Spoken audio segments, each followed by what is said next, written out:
Invocation and Pledge of Allegiance. Bow in an attitude of prayer. Gracious Heavenly Father, we say thank you for the night of rest and for the opportunity to be present this morning. Lord, we pray for your guidance, your direction, that everything we do and say is honoring and pleasing unto you first and foremost, and then to our fellow citizens throughout our community. Lord, direct us, guide us, use us, test us, prove us that we are worthy of serving. Lord, have mercy upon us and watch over us this day, I pray in your Son's name. Amen. I pledge allegiance to the flag of the United States of America and to the republic for which it stands, one nation, under God, indivisible, with liberty and justice for all. Thank you. First up on the agenda this morning is approval of the minutes of March 31st, 2026. Motion to approve. Second. Okay, we have a motion and approval for of the minutes of March the 31st as submitted. All in favor by saying aye. Aye. Opposed, same sign. I can abstain, I wasn't here. Okay. 4-1, 4 and abstention. Okay. Commissioners' reports and comments, and first I'd like to welcome Neil Parrott to the bench here, if you will, and welcome aboard. I know you've served in other capacities for the citizens of our community, so you're not a stranger, and if you want to go ahead first this morning, if any comments you'd like to make. Sure. First of all, it's an honor to work with each of you, and thank you all for being here today, as well to be a part of citizen comments. Also, I do want to say thank you to the Republican Central Committee for their appointment, to the governor for going forward with what he needed to do, and then of course with the state Senate for making the approval. And I do want to thank my family for supporting me. There's no way I can do all this without my wife, my kids supporting what I'm doing. And of course I thank God for this opportunity and for this great country that we could be here in a representative government. So thank you. Thank you, Neil. While we're on that side of the table, Commissioner Leatherman, you'd like to go next? Thank you, John.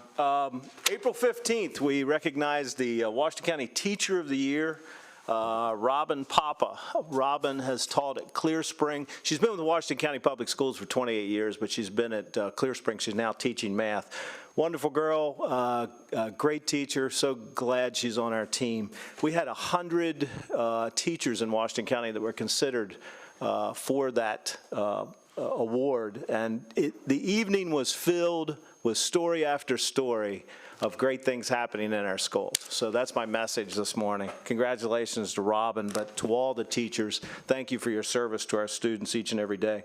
Wednesday, April 22nd, PIA, Pittsburgh Institute of Aeronautics, Washington County Regional Airport. We're very fortunate. We are one of 4 locations in the United States where PIA trains students. We graduated 40 students that day, and all of them have job opportunities, some of them multiple opportunities. Great facility, great teaching staff. So happy they're in our backyard teaching students each and every day. Saturday night, Commission on Aging had a fundraiser at St. James School, well attended, able to raise lots of funds for the Commission on Aging. Happy to be able to participate. Just a really fun evening, very positive, and a great time. Finally, Neil, welcome aboard. Glad you're here. Thanks for agreeing to serve the citizens of Washington County. Thanks, Randy. That's all I've got, John. Thanks. Commissioner Wagner. Good morning. Randy pretty much summed it up. First and foremost, Neil, thank you. Thanks for putting your name in the hat. You bring a lot of political experience to this arena, and I know you'll be a benefit to us for the several months you'll be here, so thank you for that. That it? Commissioner Vice Welcome. President Klein. Welcome. Look forward to some of your guidance and experience. Look forward to working with you. Well, I'm going to learn a lot from you all. You know what's going on. You've been here. Yeah. Thank you. So last week I did attend the Washington County Fire and Rescue Association. I also attended the Child Welfare Workshop, and thanks to all those folks in that organization at their social services that help with that. I also attended a little ceremony down at Potomac Street Creamery. Kathy Hartle is celebrating 36 years in business there in Boonesboro, so congratulations to her. Also attended a county event for Earth Day tree planting at Woodland Way Park. They planted over 70 trees, and there must have been at least 40-some volunteers, so thank you for those who organized that. Last week, I did attend a Tri-County Council membership meeting up in Cumberland. They presented the budget and approved some items for the whole membership to review. I also attended a grand opening at Do It Best Hardware Store. It's down there on Sharpsburg Pike at the St. James Shopping Center, and we wish them best of luck. I think that's their second or third store they've now opened. And then on Sunday, I did stop by Southside Bowl for the 42nd Annual Bowl for Kids' Sake bowling event. They had almost reached their entire goal of well over 70,000 by the first bowler, so congratulations to Tom Klein and that organization. And I also attended the Commission on Aging Awards banquet and proud to announce that we were awarded their top honor, the Legacy Award, by them for our support for that organization. Commissioner Barr, I'll let you elaborate more on that, but that concludes my report. Thank you, Commissioner Klein. Yes, good morning, everyone. I'll start out with the Commission on Aging. We did attend their gala, Galaxy in the Stars, on Saturday night, I guess it was. And near the end of the event, we were surprised the folks at the Commission on Aging gave this 2025 Legacy Champion to the Washington County Commissioners. And on behalf of all of us, I'd like to thank the Commission on Aging. Good. I want to add something when you finish. Okay, and it was a very nice evening. It was a good fundraiser, and we wish them much success in the years moving forward. Aging population in our community is growing, and the needs, I think they said there's 150 on the waiting list for Meals on Wheels. They're looking for volunteers on a daily basis, so there's a lot happening on East Franklin Street, and the need is great, so. I want to add, I forgot, I want to give Ed Lowe and Amy Ulak a shout out and thank them for the working with us together the past year or two to become more aware and work together, collaborating, helping our seniors. Ed and Amy played a big role in us helping achieve that award by working together as a team. Thank you, gentlemen. Good comments, Commissioner Klein. Yes, they have become a true partner in the last 2 years and working together extremely well. Also, I know Commissioner Leatherman commented on it, but the Teacher of the Year Award, not only was there quite a few applicants, but the kudos and the credits to the 5 finalists were just incredible.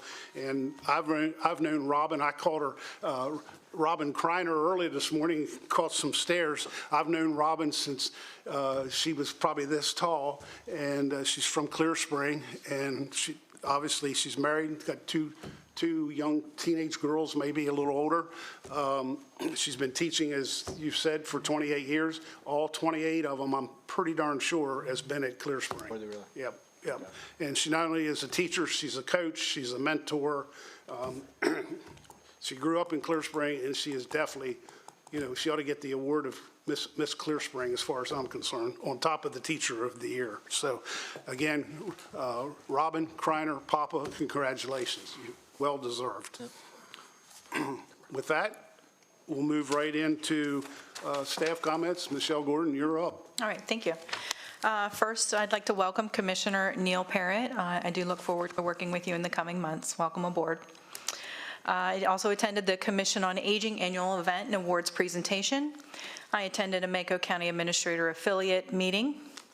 I attended the Earth Day tree planting ceremony at Woodland Way Park. I'd like to thank our staff for coordinating this event and all of the volunteers who participated, making our county a happier, healthier place to live for generations to come. I'd like to remind everyone that May 5th is the fiscal year 27 budget presentation. It's not a hearing this year because we are not changing the tax rate. However, the commissioners are including public comment. Please make sure that you are signing up on the online portal. If you do not have access to the internet, you may fill out a form here at the lobby security desk.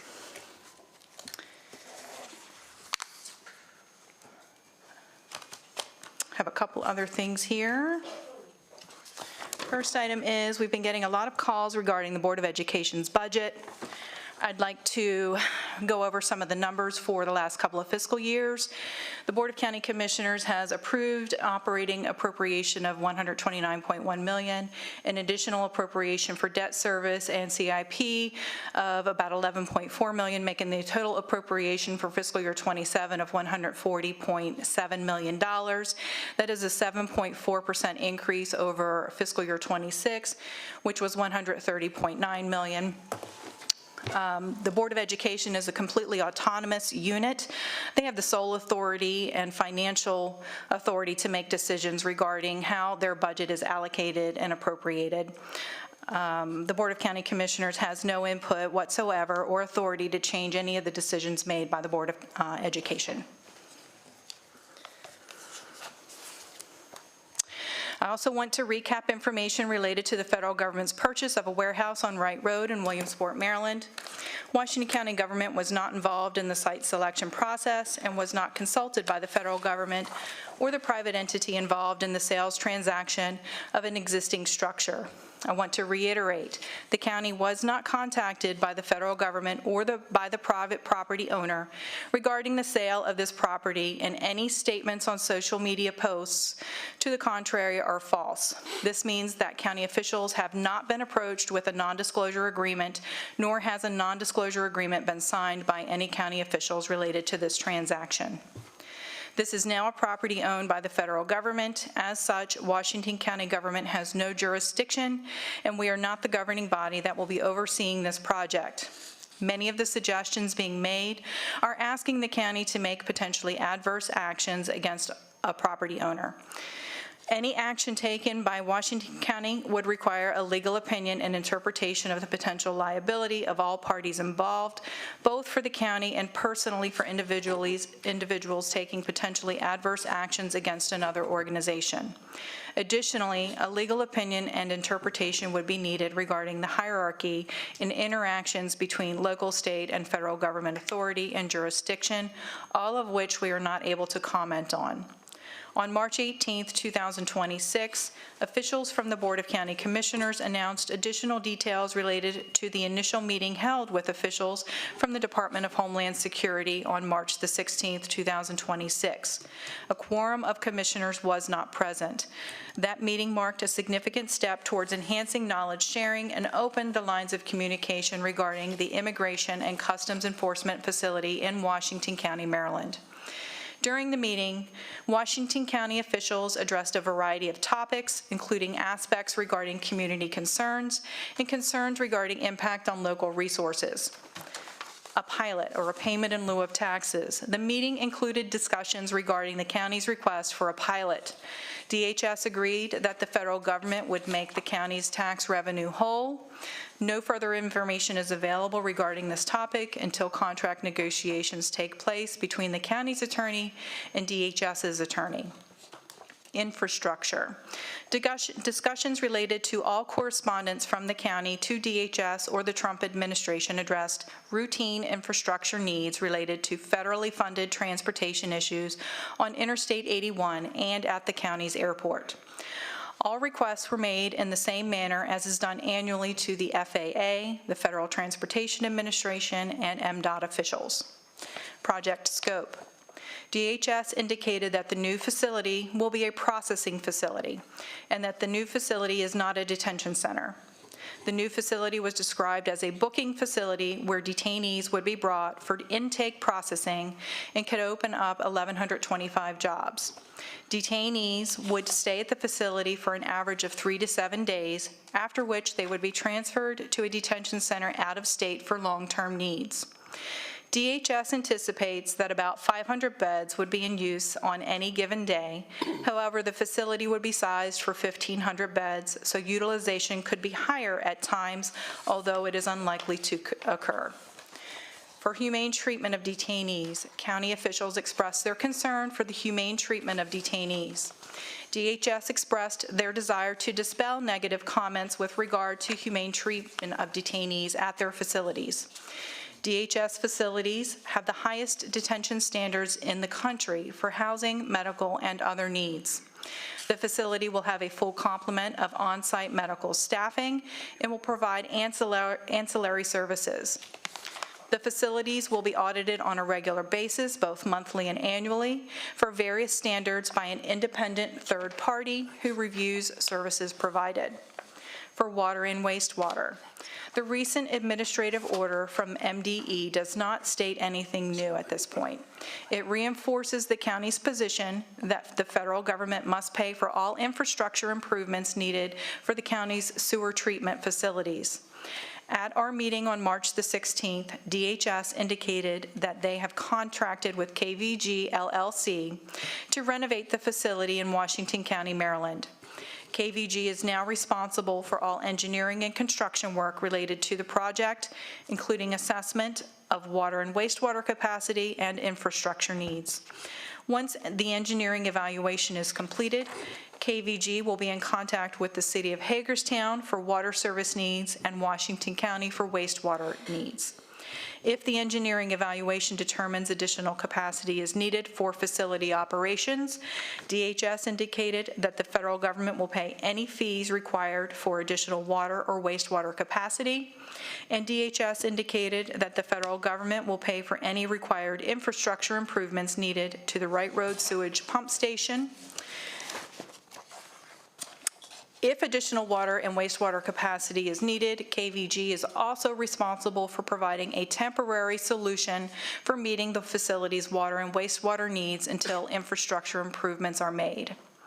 On November the 4th, 2025, in an open session of a regular meeting, the board approved the procurement of a water and sewerage plan update and awarded the contract to Rummel, Klepper & Call LLP in the amount of $51,500.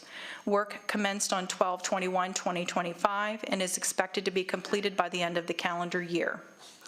Impact on local resources. The facility will have a full complement of medical staff, including doctors and nurses, to provide around-the-clock 24/7 care for detainees. DHS indicated that the facility will handle medical needs in-house or through a private contractor so as not to overburden local resources. Additionally, security for the facility will be provided by the Federal Protective Service. Officials from DHS welcomed the open dialogue between our agencies and expressed a desire to maintain ongoing communication and collaboration.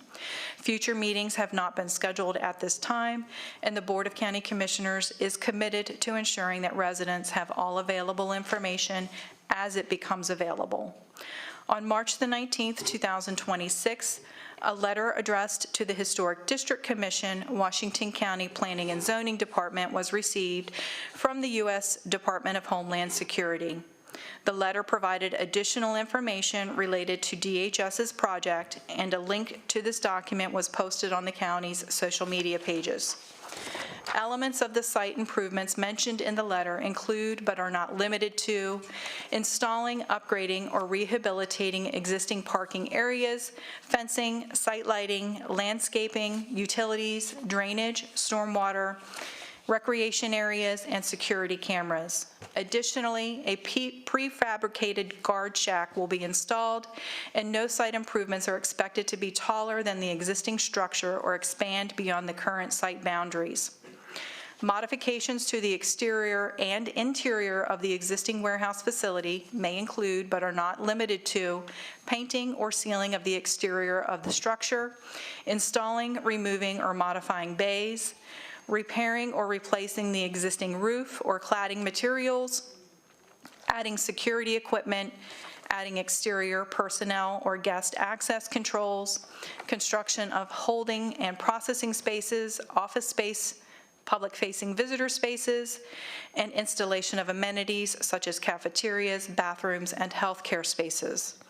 The letter went on to say that the proposed undertaking may include ground disturbances for water line, sanitary sewer, and utility improvements, fiber optic and telecommunication cabling, installation of new freestanding light poles, installation of a new generator, pier installation for recreational area awnings and basketball hoops, perimeter security fence installation, and installation of a prefabricated guard shack. All disturbed areas would be backfilled and restored to pre-construction conditions. Similar to the letter received in January of 2026, the letter was sent under a federal law that requires DHS to inform local government of its determination on whether the project impacts historic property. In the letter, DHS communicated that the undertaking results in a finding of no historic properties affected. The federal law in question does not give the county any opportunity to overrule that determination. Questions and written correspondence for this undertaking may be submitted to ICE environmental staff via email at icesustainability@ice.dhs.gov. On April the 2nd, 2026, the Historic District Commission of Washington County published its findings in response to DHS's letter from March the 19th. The HDC reviewed the updated documentation provided at their April 1st meeting for the undertaking's effects on historic and archaeological resources pursuant to Section 106 of the National Historic Preservation Act of 1966. The HDC concurs that the undertaking will have no effect on historic properties. Generally, the federal government does not need to respect local zoning regulations that conflict with federal mandates. That is often referred to as the Supremacy Clause. As such, federal government entities historically have not sought the zoning approval of Washington County government for projects and has not done so with respect to their property at 16220 Wright Road. It is Washington County's position that decisions about land use are best made locally. However, the legal reality when property is owned by the federal government is clear. Washington County is not able to legally restrict the federal government's ability to proceed. The letter indicates that ICE will be reaching out in the near future to schedule a consulting meeting. KVG has not been in contact with the county regarding their engineering study. On March the 23rd, 2026, Congresswoman April McClain Delaney scheduled a stakeholder meeting that was not open to the public and attendance was by invitation only. The Board of County Commissioners were not invited to this roundtable discussion of community leaders, and as such, they were not in attendance. I want to again state that additional meetings have not been scheduled with DHS or KVG at this time. Since this is a federal government project, comments should be sent to Congresswoman April McClain Delaney, Senator Angela Osselbrooks, or Senator Chris Van Hollen. At this time, no additional information is available. I'd like to read some recent decisions made by the Open Meetings Compliance Board.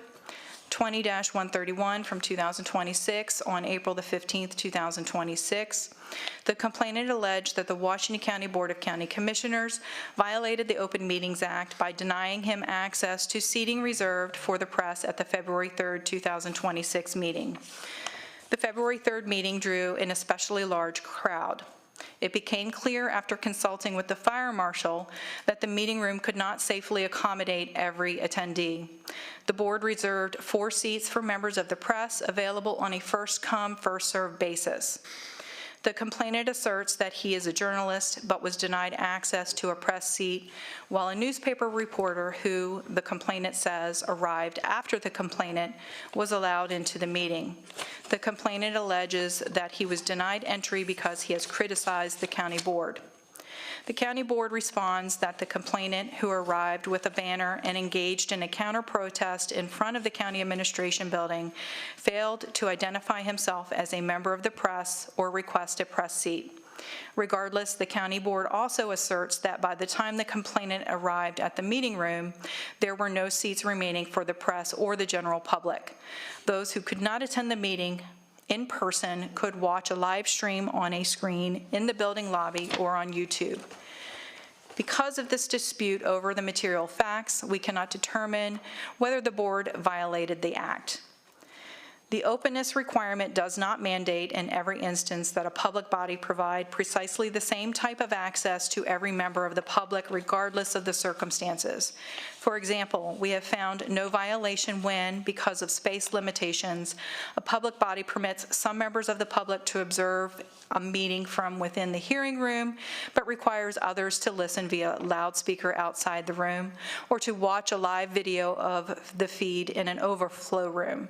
We have also said that a public body may reserve seating for members of the press. An explicit goal of the act is to ensure accountability to the citizens of the state. Here, we can say that the county board reservation of seats for the press did not violate the act.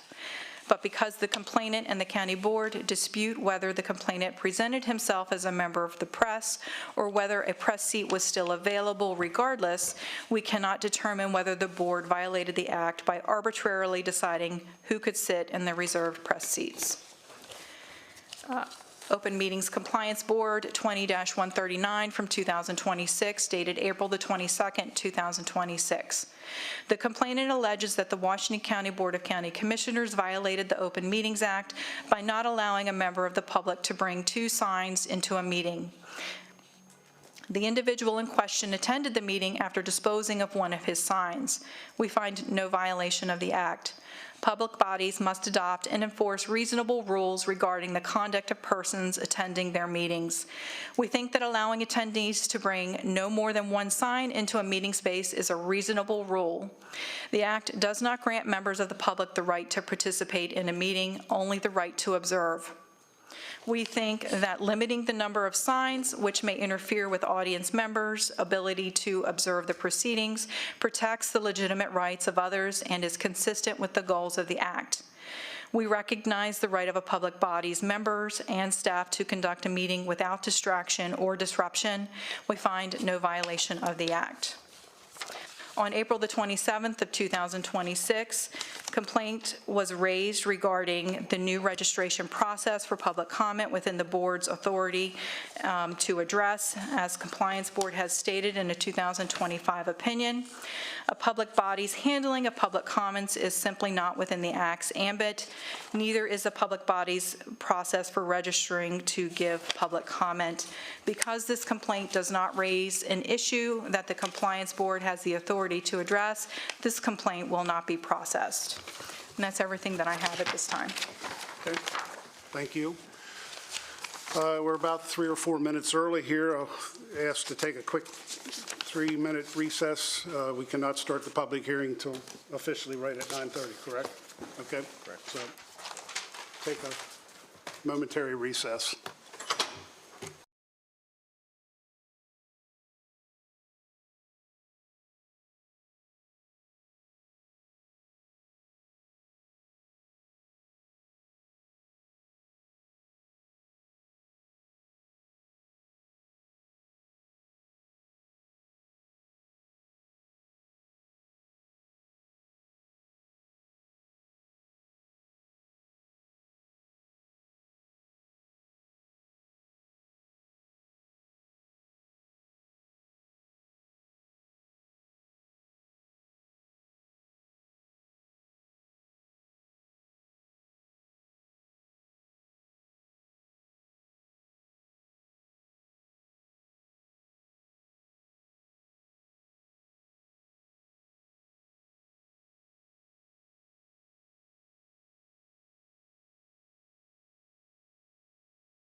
of the airport rental fees for T hangars.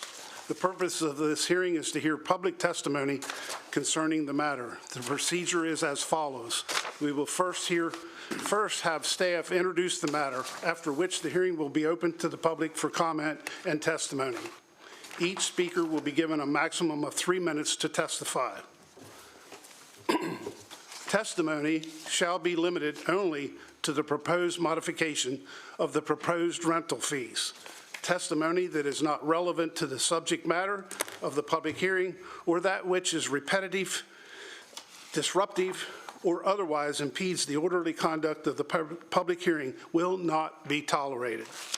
Unauthorized remarks, loud noises, whistles, yells, or similar disruptions from the gallery shall and will not be permitted.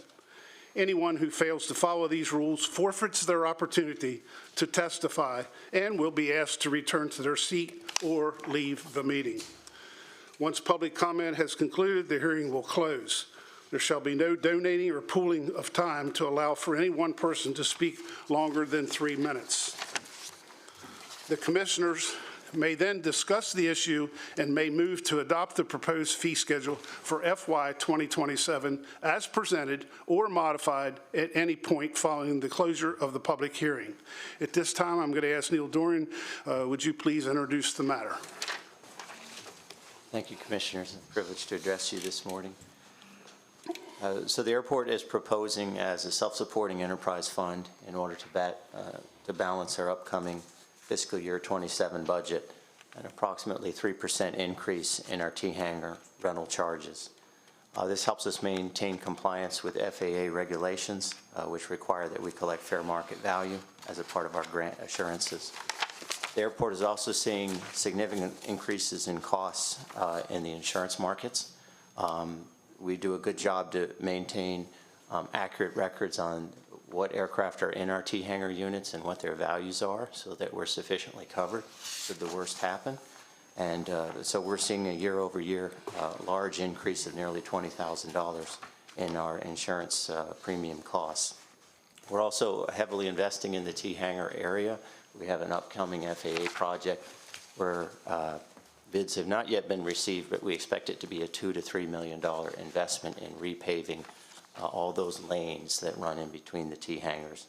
And we're looking at a $20,000 to $30,000 local match using airport funds as well to make that possible. We've carefully considered these proposed fees in consultation with our Airport Advisory Commission. We're also proposing an increase to the terminal ground vehicle parking rate whenever you'd like me to address that in my comments as well. Okay. Anything else? Okay. With that, we will now open the hearing for public comment. Please come forward as I call your name. First up is Sean Porter.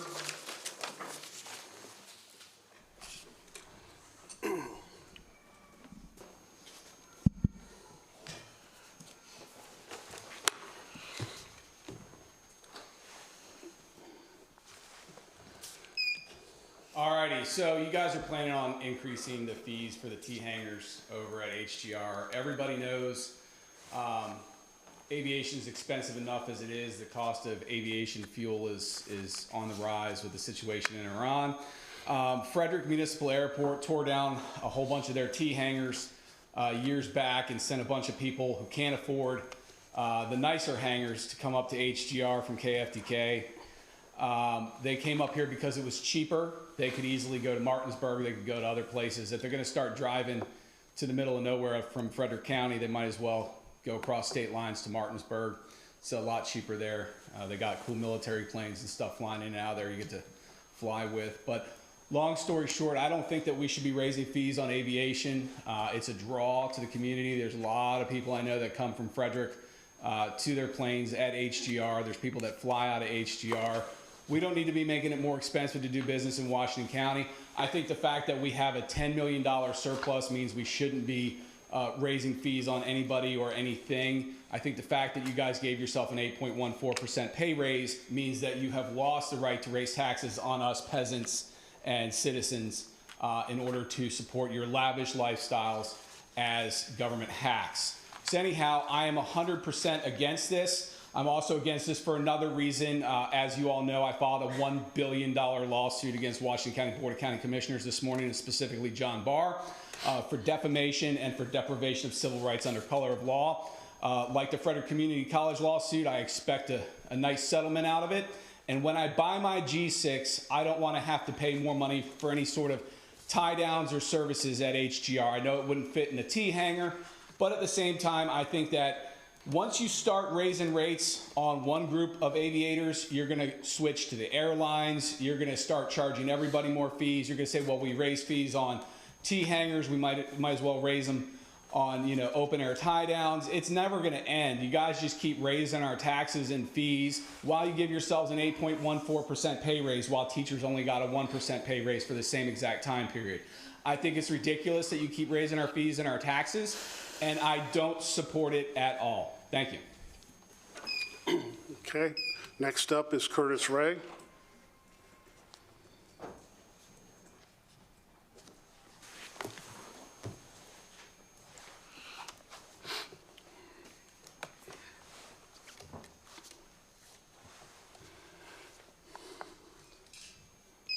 My name is Curtis Ray. I live in Hagerstown. I'm also running for County Commissioner of 2026 Araya Holt. I want to start off to say thank you for allowing me to speak today. I know I sent the emails, and I'm glad that they were taken into consideration, especially with how the website was a bit janky when trying to sign up for these public hearings. I would like to say that I'm actually in favor of increasing these fees for the T hangers. I believe we're actually undercharging a lot of people for these T hangers. I would actually like to see how much a non-government entity airport would actually charge these individuals, because I believe we are probably charging way lower than what we should. And honestly, with us owning an airport, we should actually try and push for a more commercialized airport and try and actually make money from it to offset the burden onto the residential taxpayer here in the county. That's what I believe we should do. We should probably turn it into a cargo hub and try and create a commercialized business from it, because it is labeled as a business in our funds, in our enterprise fund. It's a business.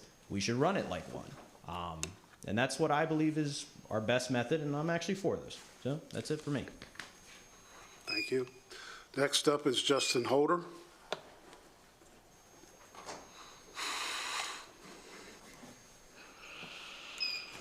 Good morning, Commissioners. I'd like to incorporate the emails I had with the county administrator into my speech here today. There was also a problem with the website, and we had to, have some sign-up issues with the public comment, and there were several emails back and forth where, eventually I asked her just to stop, and I believe that, I'm going to be able to speak. So I appreciate respect to the law. And as far as the fees, I'm for an increase in fees. I don't think it's enough. I think you guys are going to have to increase fees a lot more in this county with the way the county handles business with the federal government in general. The way the county comes into these meetings and misrepresents the way they handle business with the federal government. The lawsuit about the ICE facility specifically names Michelle Gordon as making representations about the water and sewer to the federal government. I'm concerned we're making these same type of representations to the federal government at the airport that aren't true. And then we're coming in and we're covering them up in the meeting with comments by the administrator that aren't true. And I think that's going to increase our cost overall, because we rely on the federal government to come in and put a lot of tax dollars into our infrastructure. And when we make these misrepresentations to the federal government, at the end of the day, the taxpayers in Washington County suffer. We're not going to be able to put the ICE facility in ever because we're misrepresenting our water and sewer, which I'll get to next meeting. These fees are going to have to be increased at this hangar. They're going to have to be increased exponentially, along with a lot of other fees in this county. As long as you're hiding the information from the people in this county about things like these fees, about these hangars, what the airport's being used for, what the ICE facility is really being dealt with. And we have to use the MPIA, and the county has to spend probably over $1 million just on my MPIAs alone hiding information about the water and sewer that eventually led to the ICE facility being shut down. And the same thing's gonna happen at the airport. So you might as well start increasing fees now if you're not gonna increase transparency, because it is costing the taxpayers millions of dollars. Thank you. Okay, next up is Amber Dwyer.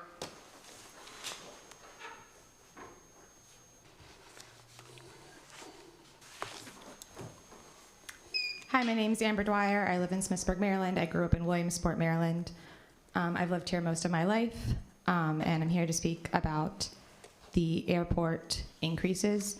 According to your own agenda, only a 3% increase was needed to increase the T-hanger fees, and so why wasn't the same increase applied to the parking rates? The parking rates increased by 44%, and the T-hanger fees mostly apply to people who are wealthy enough to own a plane, while the parking rates apply to those who are not, and they apply to people who are more in the working class. And my concerns are that with the way that you all conduct business is that you all are keeping your wealthy friends happy and not increasing their fees while you're subsidizing us and increasing our fees. And then the trend I keep noticing just across the board is that all these various county rates keep increasing, and they keep having steep increases.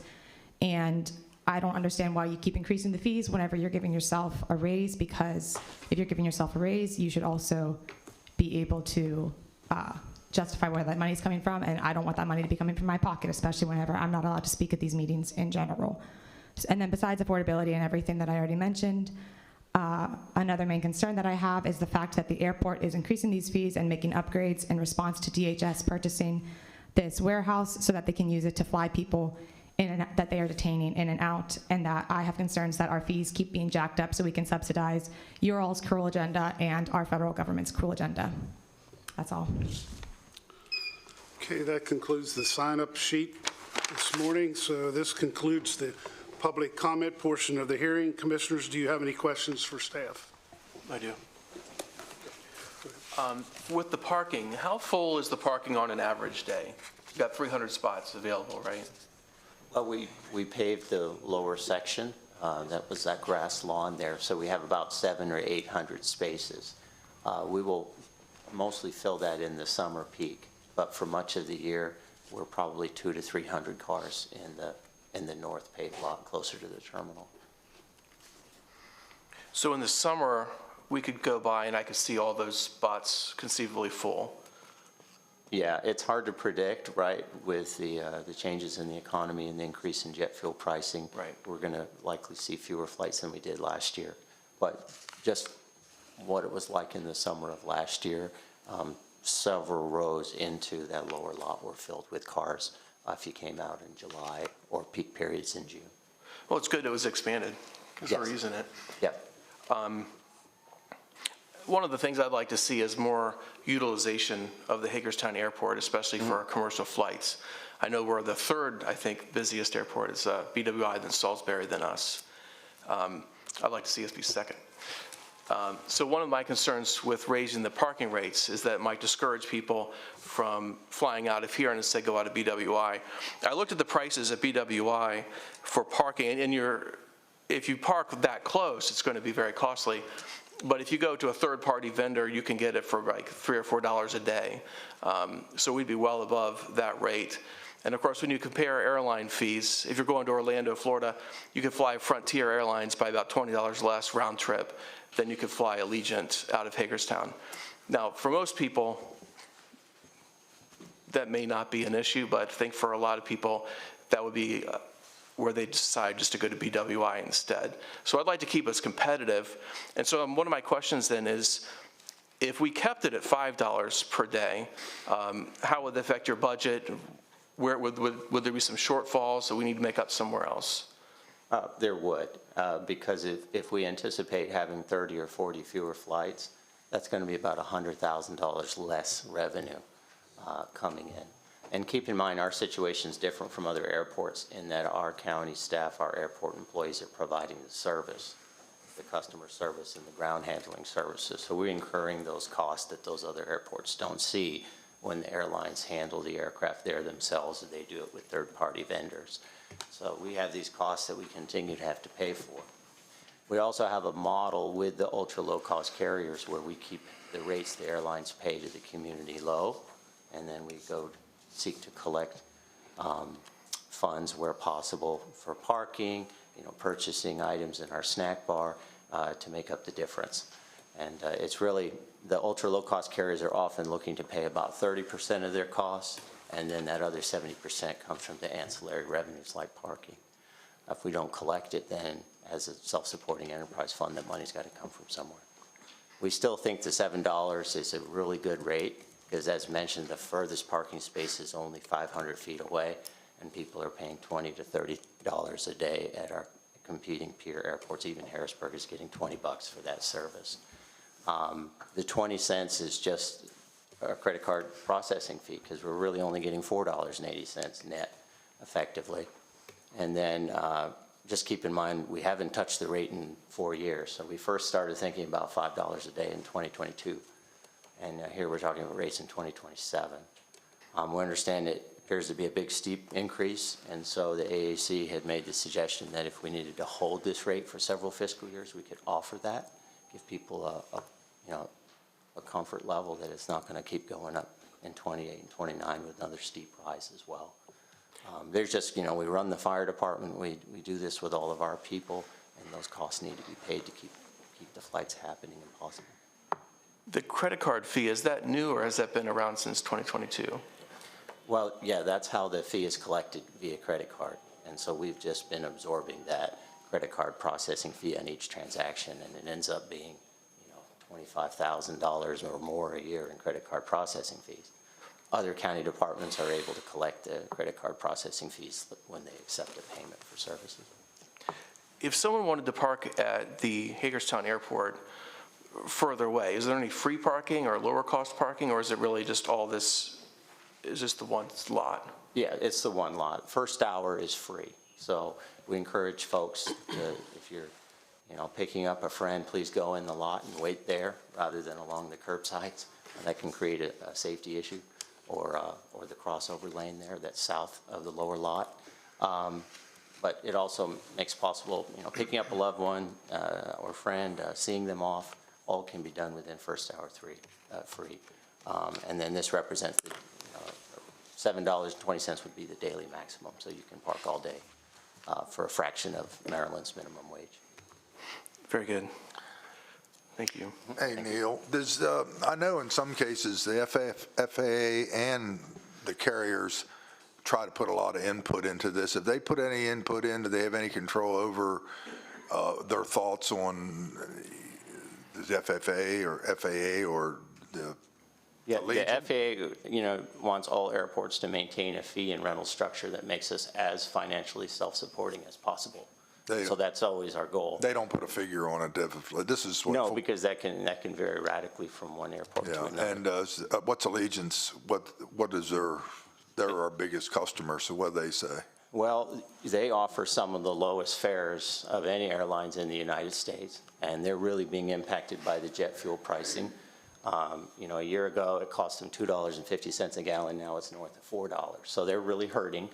The legacy carriers like American, Delta, and United can add another $10 on a bag fee, but an ultra-low-cost carrier can't do that because their customers are so cost-sensitive. So they're really hurting right now. But they're in favor of this model. They don't want the airports going after them directly for all the money that they need. They want customers that they bring to our facilities in our terminal that we can collect a few dollars from them. Yeah. So we're the 18th lowest cost airport in the Allegiant system out of 120 cities that they serve. And if we were to add a lot of additional cost on them, that would probably threaten air service here, given the fact that the other airports down the road are so much larger than us. So we're always trying to strike a good balance there. Could you deal with like a compromise from 44% down, or what? I mean, in your books? Yes. We could. We just have to circle back and find out what we're going to cut. And it could really hurt. There's certain things we hope to do in the 27 budget, certain staff positions that the FAA said we needed to have and things like that were all funded. But if we have to cut, that's what that would mean. we're trying to make the airline operations themselves self-supporting. So when you can't always predict how many flights you're going to get, probably no one could have predicted the jet fuel situation either a year ago, but we're trying to budget conservatively too. I've also gotten some concerns from people out in the community as I've been out and about. 44% increase is a bit much. I would recommend that we decrease that to a 20% increase, which would be an increase from $5 per day to $6 per day instead of $7.20 per day. And it's a little more of a reasonable increase, and I would recommend that amendment. I would like to make that motion that, in fact, 3% is acceptable. I get it, the T-hanger increase. But I'm more inclined to a 20% increase on parking fees daily to a daily rate of $6. So I would like to make that motion. Well, I think we have to, I think we have a choice of voting on the whole budget or voting on part of it. So what's our procedure here? Yeah, that's, Commissioner Wagner, you're correct. Right now, this is the question portion for staff. So once that's closed, and the deliberation portion for the board starts, then that could be part of the motion to adopt the fee schedule with the county administrator's recommendation at that point. Okay, we good? So the public hearing is now concluded. We will now move on to the deliberation time. So I think I heard a motion. You heard a motion previously, and you're going to hear it again. Yep. Now, is that just for this part of it? Is that also for the T-hangers? I'm in favor of the 3% increase of the T-hangers. I think that's appropriate, but I do believe that parking increase should be no more than 20%, $1 to a total of $6 per day daily. Back to Neil. If someone shows up and we have an extensively delayed flight, they can keep reloading, can't they? I would second it, Randy, and then we discuss it. Okay, I'm sorry. Okay, now discussion. Okay, back to Neil. So if someone comes in, they have an extensively delayed flight, can they reload themselves into parking to avoid a parking fee? Do you understand what I'm saying? Someone's in, they're in for 50 minutes, the flight's delayed, they're using a cell phone parking, they can exit and re-enter? Yes, they could pull a second ticket. Okay, Yeah. all right, that's it. I have a question on the motion. Would there be a way to break this out so that we can, and I don't know the procedure, we can do that at this point because there's already been a motion made. I guess I'd have to ask you to pull the motion. Yeah, so that we could vote on the 3% increase in the T-hanger and separate that vote out from, and then have a separate vote for the parking.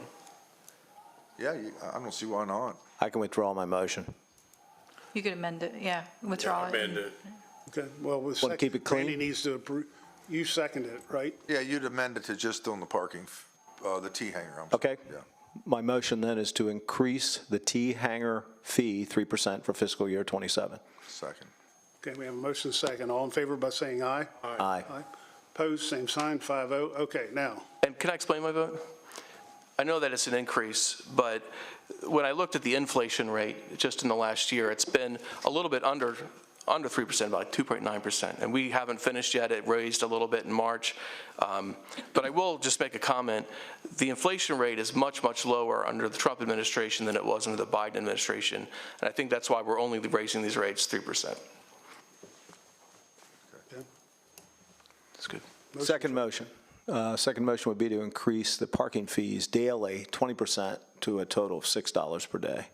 I'd second that. okay, we have a motion and a second. All in favor by saying aye? Aye. Opposed, same sign? Opposed. Okay, 4-1, I'm sorry. Okay, very good.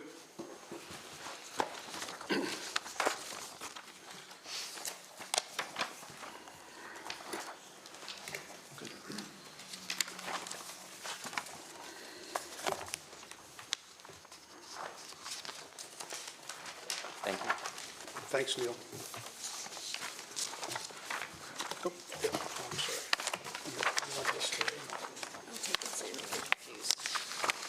Okay, the next item under tab 2 is a public hearing, modification of water and sewer rates, FY 2027.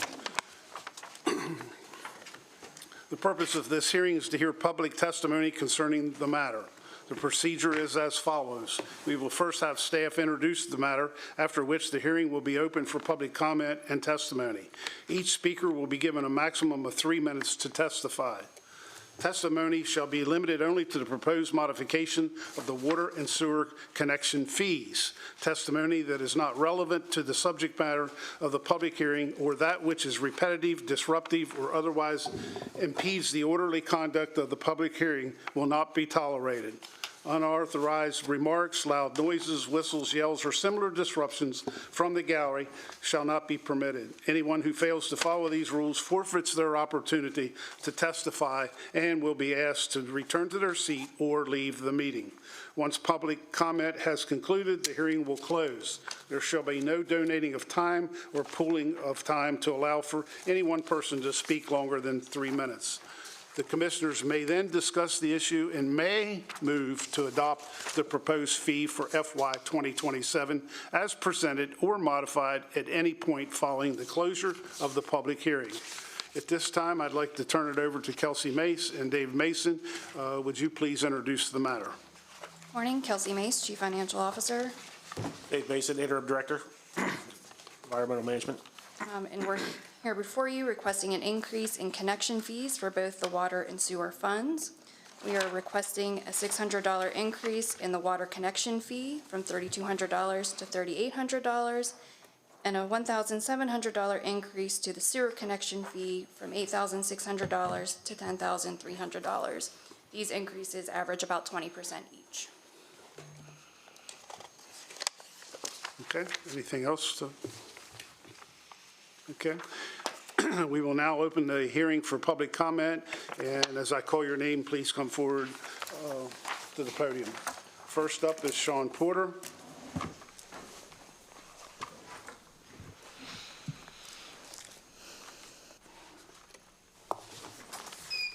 Well, I think that raising the sewage and connection fees is a pretty shitty situation. I don't think that we should do it. I think that when you have a $10 million budget surplus, you shouldn't go around to the common working person with your hat in hand begging for money as you give yourselves an 8.14% pay raise. And the teachers are only getting 1% pay raise this year while you guys are going around to fleece the citizens of increases everywhere, from airport fees to property tax valuations to 911 fees, which you raised at one of your prior meetings. Now you want more money for poop.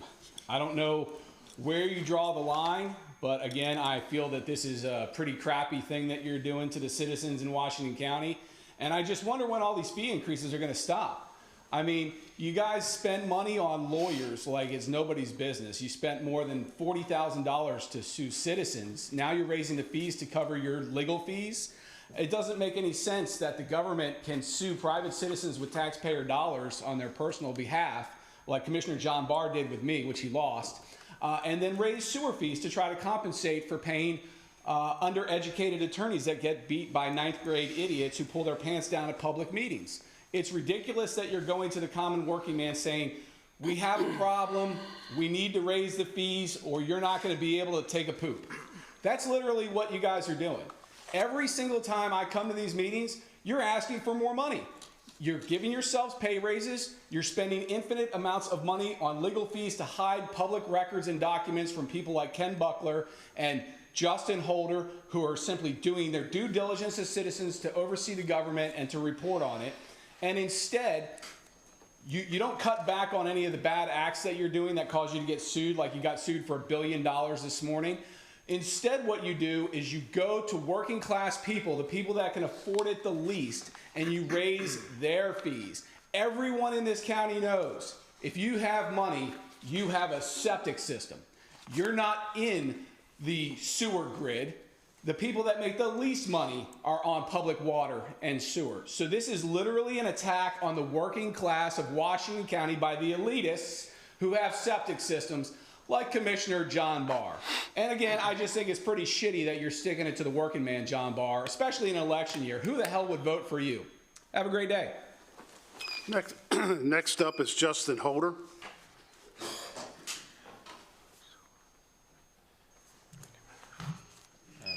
Good morning, Commissioners.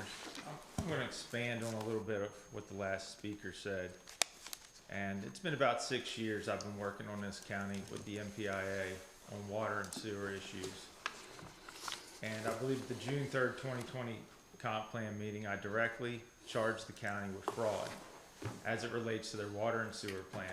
You're on notice that you're misrepresenting facts to the federal government, that those MPDS permits are delegated to MDE. Can you raise your mic a little bit so that people can hear you? Sure. I'm a little taller than the last speaker. Won't stay up.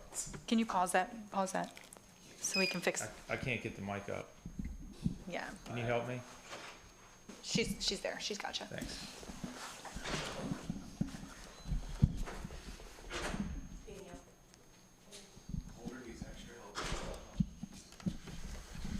Sometimes it happens in public, you know.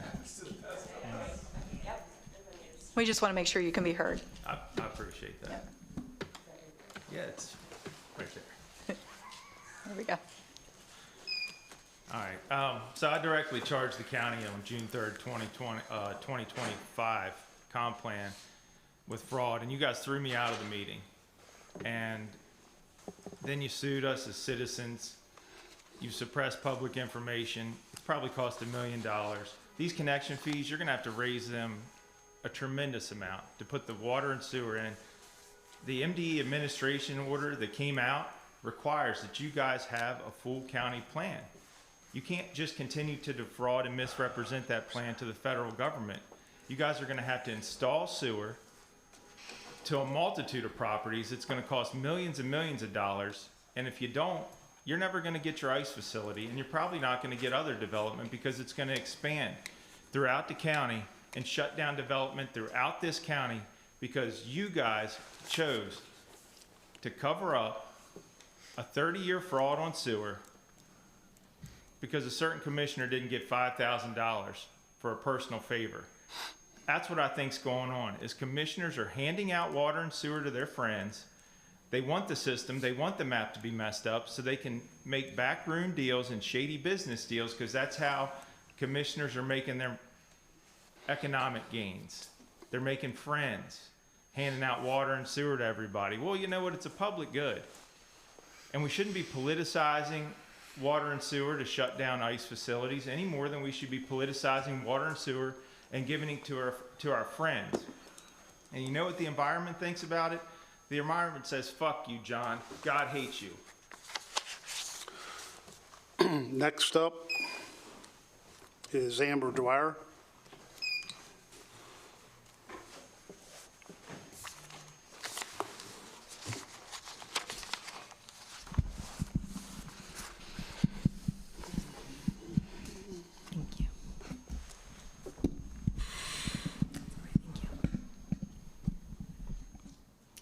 Okay, hello again. My name's Amber Dwyer. I live in Smithsburg, Maryland. I grew up in Williamsport, Maryland. I'm not someone who's from out of town. I'm not a paid protester like y'all like to perpetuate. Once again, I'm up here to share my thoughts on this particular issue, and it's the second verse, same as the first. I have major concerns that taxpayers are continuing to be raked over the coals while you are enriching yourselves and your wealthy friends. You're going into private closed session lawyer meetings and signing a secret NDA about a land use issue that the public had no knowledge of except for one small item in your agenda in December. And residents are being asked to subsidize utility fees for the benefit of your wealthy constituents, and that we're also being asked to subsidize utility fees for the concentration camp that DHS is trying to bring to our county. I leave you with one final question. What are y'all actually doing to listen to your constituents' concerns? We have no means of speaking to you except for this. You don't answer emails, you don't answer phone calls, you don't speak to the public. You're supposed to represent the public, and all I see is that you represent yourselves. Do better. Thank you. Next up is Seth Funk.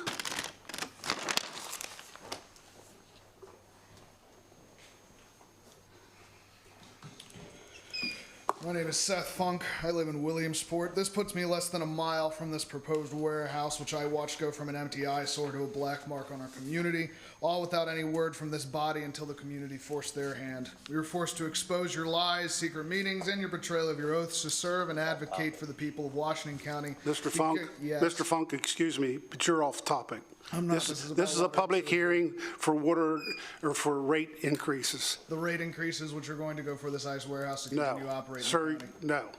You're totally off base here. Not at all. This was also included in my filing when I said that I was going to speak, so you could have read that of what I was going to speak on. No.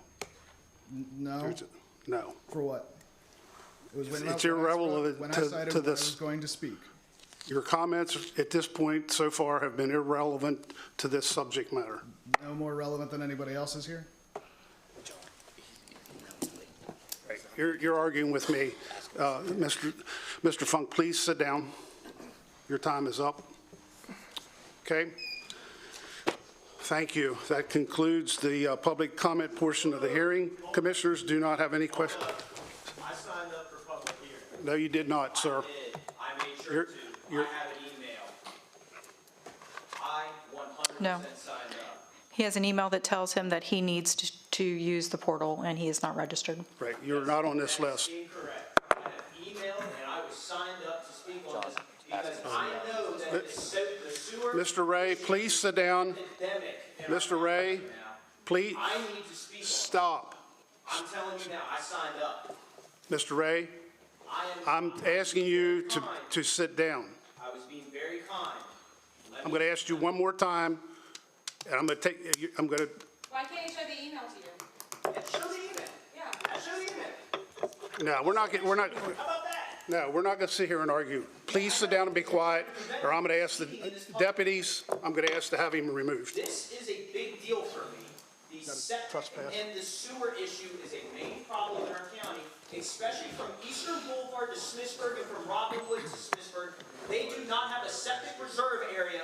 They need help for that. And this is absurd. I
Commissioners, do you have any questions for staff? Questions or comments?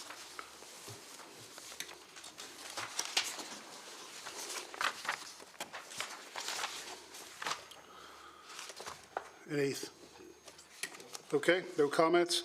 Public hearing is now concluded, and now we move on to deliberation. So is there any? Motion to approve. Okay, we have a motion and a second for approval as submitted. All in favor by saying aye. Aye. I'd like to abstain. I know there's a lot of history on this one, and I want to learn more about that before I start voting on these types of issues. Okay. Okay, noted, and 4 and 1. Okay.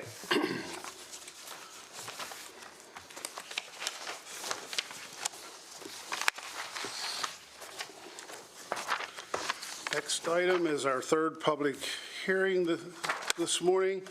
And this public hearing is to receive community input regarding the development of a community plan for the distribution of funds from the Community Reinvestment and Repair Fund.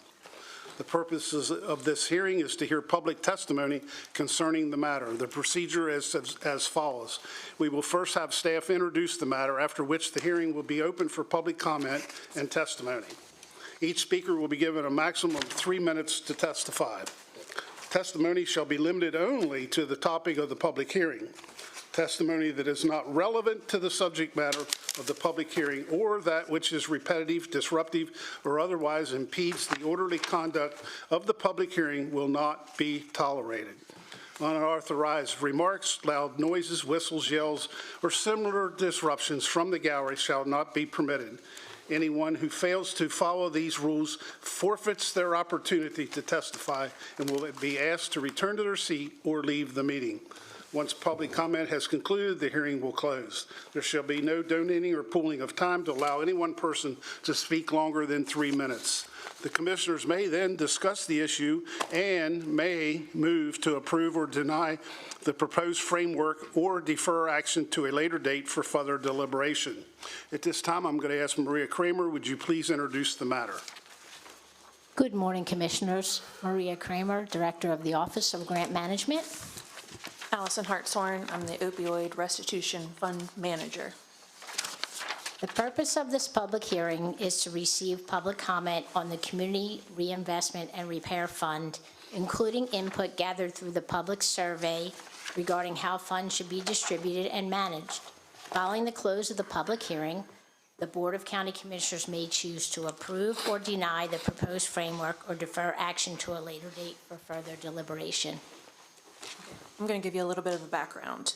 So in 2022, Maryland voters approved the legalization of adult-use recreational cannabis.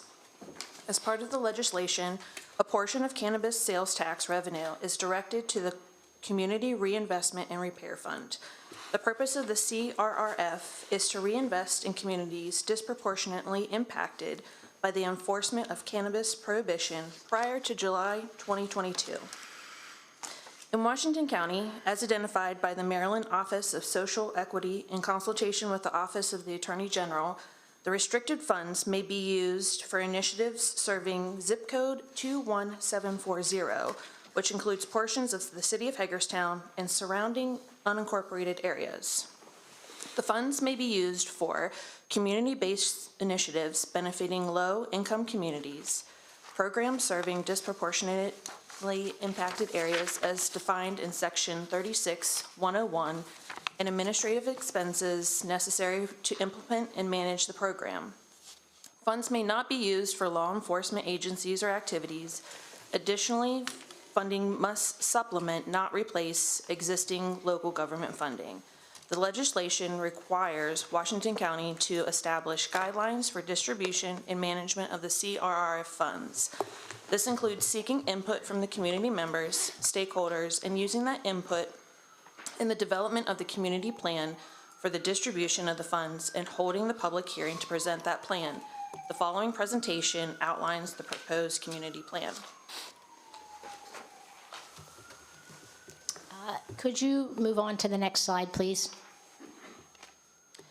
Okay, so the fund, a little bit of background, the fund was established as part of the legislation of cannabis in Maryland, and it is funded by the cannabis tax revenue.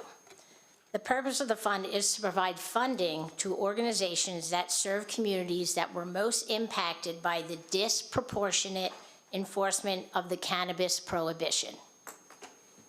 Next slide, please.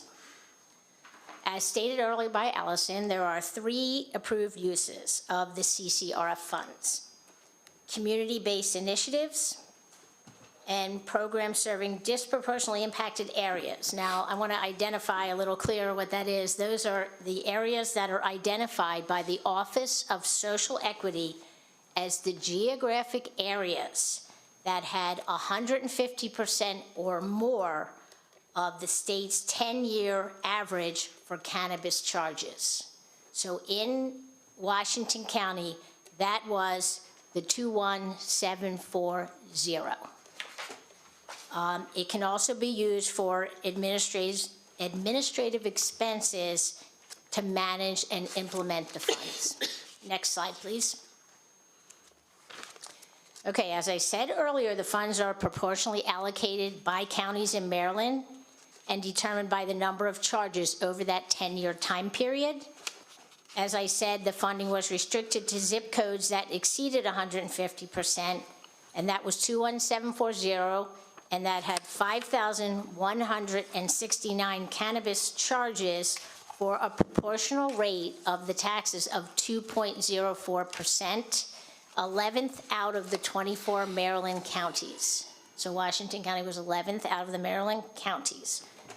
Next slide, please. The law clearly lays out the guidelines for how the funds are to be distributed. We will have the funding plan. As we are presenting a community plan today, it requires that we get input from community stakeholders, which we did using a survey tool that Allison will go into detail in a little bit. Then we have to develop procedures and guidelines for which organizations are eligible to receive the funding. Then a process must be in place for how we would administer and monitor the funded programs. And then we would also be required to do an annual report to the Board of County Commissioners as well as the Comptroller of the State of Maryland. Next slide, please. So to develop this plan, we needed the community's input. So the Office of Grant Management conducted a survey over a 2-week period. The survey was sent out to 50 different community-based organizations. We did a press release that was sent asking for input from the community. We also had the survey posted on the county's website, our shared social medias. And in addition, I know the Herald ran an article on it, so they had tagged us in that as well. And overall, we had 156 people who took the survey. Next slide. A little bit of the overview of the survey. The survey collected input from residents across Washington County and the tri-state area. The feedback we received helps paint a clearer picture of where the resources are most needed. It had 15 questions. We had a combination of yes, no, multiple choice, rating scales, open-ended questions. And at the very end, we had the respondents rank what issues they felt most important to address in the community. And I have those questions a little bit further down that we can go over in a few minutes. Next slide, please. So as the results, I said we did have people from Washington County, majority, that took the survey. We did have 4%, but those 4% of people either had lived in Falling Waters, Greencastle, but they worked in Washington County or had worked in Washington County in the past. And then the majority of the people who took the survey were in 21740 or 21742. Next slide. We asked respondents if they were a member of an associated community organization. We got 38% that said yes, and on the side there you can see it's kind of tiny, but those were the organizations that took our survey. Out of it, our top organizations that responded back were Robert W. Johnson, Reach, and Horizon Goodwill. We also asked respondents to tell us, out of some of these organizations that are listed up there, which ones they felt would be positioned to help in this with using of these funds. They mentioned Boys and Girls Club, Community Action Council, Gatekeepers, Girls Inc., Reach, Robert W. Johnson, the Health Department, just to name a few. Next slide, please. We asked our respondents about demographics. You can see the majority of the people that took the survey were white or Black and African American, and then it looks like our age groups 35 to 44 and 65 and over were the highest. These demographics actually aligned very closely with the 2025 Community Needs Assessment, and I also looked up the census tract for 21740, and it was fairly close, not exactly, but we're pretty much on the head for that. Next, thank you. We also asked the respondents if they've had a family member being personally affected by criminalization of cannabis. Now, we didn't have a ton there. However, we did have some great responses when they did. Most of the responses focused on the negative impacts of cannabis related to charges, arrest, probation, and barriers to housing and employment. Some of the respondents mentioned effects on family life, mental health. They also had broader issues of discrimination, unequal enforcement. We did have we had one person with a positive experience with medical cannabis, but overall, the feedback was negative or neutral. Next slide. These were the 15 rankings we asked the respondents about. They could rank each one of these 15, 1 to 10. 1 being the most important, 10 being the least important. And from those answers and the rankings, we were able to see where the community wanted the fund priorities to be. And Maria will lead you into that. Thank you.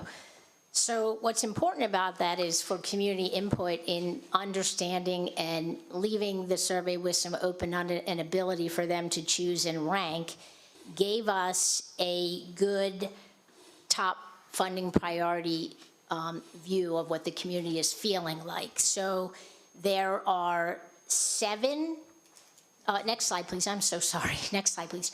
7 priority areas that are pretty resounding in terms of feedback, and they fit into 3 categories: health and wellness, community and quality of life, and economic opportunity and youth. The development of the funding plan would be the input from this survey and these priorities is how we are developing the community plan. We're using the input from there, directly from the survey and the community organizations. I also want to add back that when we sent out the survey, we also sent it to probably over 75 community organizations that we deal with through other grant priority programs. So we sent it directly to the organizations themselves so we could get good feedback. So we would be developing the plan. The second thing we had to do was, get the community input. Now we're holding the public hearing to provide the information from the community survey and the input. Next slide, please. So a community plan overview. Once those 2 things are done, getting the input and holding the public hearing, the next thing that we would be required to do was establish the process, how people would apply for the funding, and the procedure and guidelines we would use for determining eligible organizations, such as were they a nonprofit community organization, community-based, are they in good standing with the SDAT in terms of the state of Maryland, do they service in the 2174 zip code specifically, because that is what the law says the funding is for. Next slide. Yep. I kind of put that slide in the wrong place, so I didn't quite go to that one yet. But yes, that is all the eligibility criteria that we would use. And then 4th, what we are required to do as part of the guidance from the state is we are required to administer and monitor. Now that would require us, we would be setting up reporting on the metrics. So when organizations will apply for the fund, they will provide us with the performance metrics, goals and objectives of the funding, and they will be monitored on the goals and objectives, as well as providing their own grant report form back that the money is used in the appropriate manner, because we will be tracking all of those metrics and data on the Community Reinvestment Fund webpage on the community, on the county website, so that the public also can see on an ongoing basis how the funds are being used, and then that report is then provided to the state and to the comptroller. That would also, again, like I said, we would come in front of the Board of County Commissioners regularly to report on who is getting funding through the NOFA process. It will be within these buckets that we've proposed here, and then we will be bringing the funding organizations to the Board of County Commissioners to see regularly where the funding is going. I also want to point out that the ordinance that was approved a few months ago regarding the CRF fund establishes that the Board of County Commissioners will approve all grants upon the recommendation and approval of staff.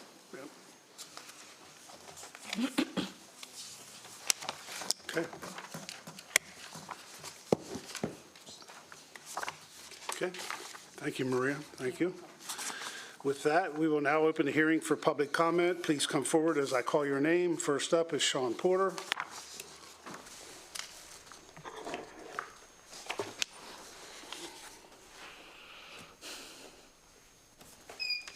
Well, I think it's about time you stop stealing the marijuana sales tax revenue from Hagerstown and actually started dispersing it back to the people.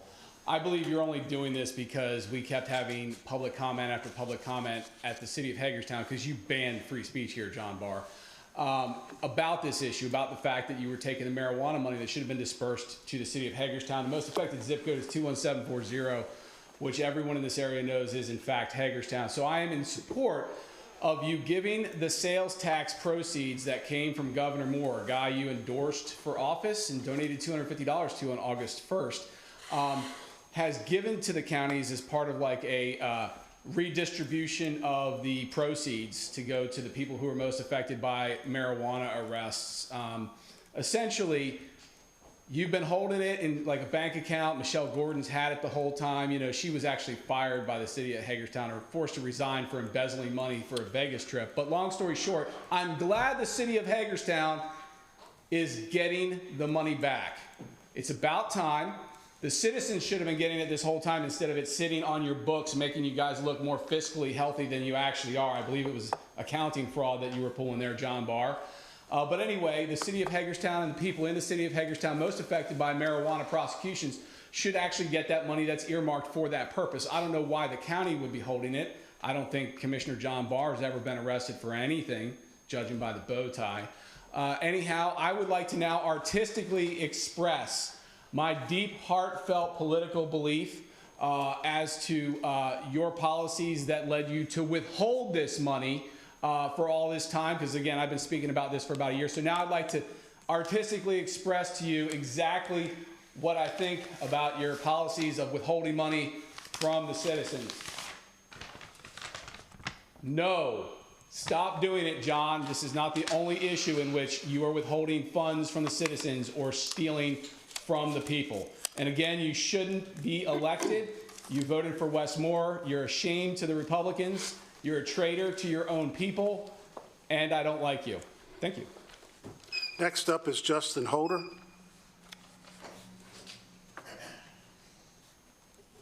Good morning, Commissioners.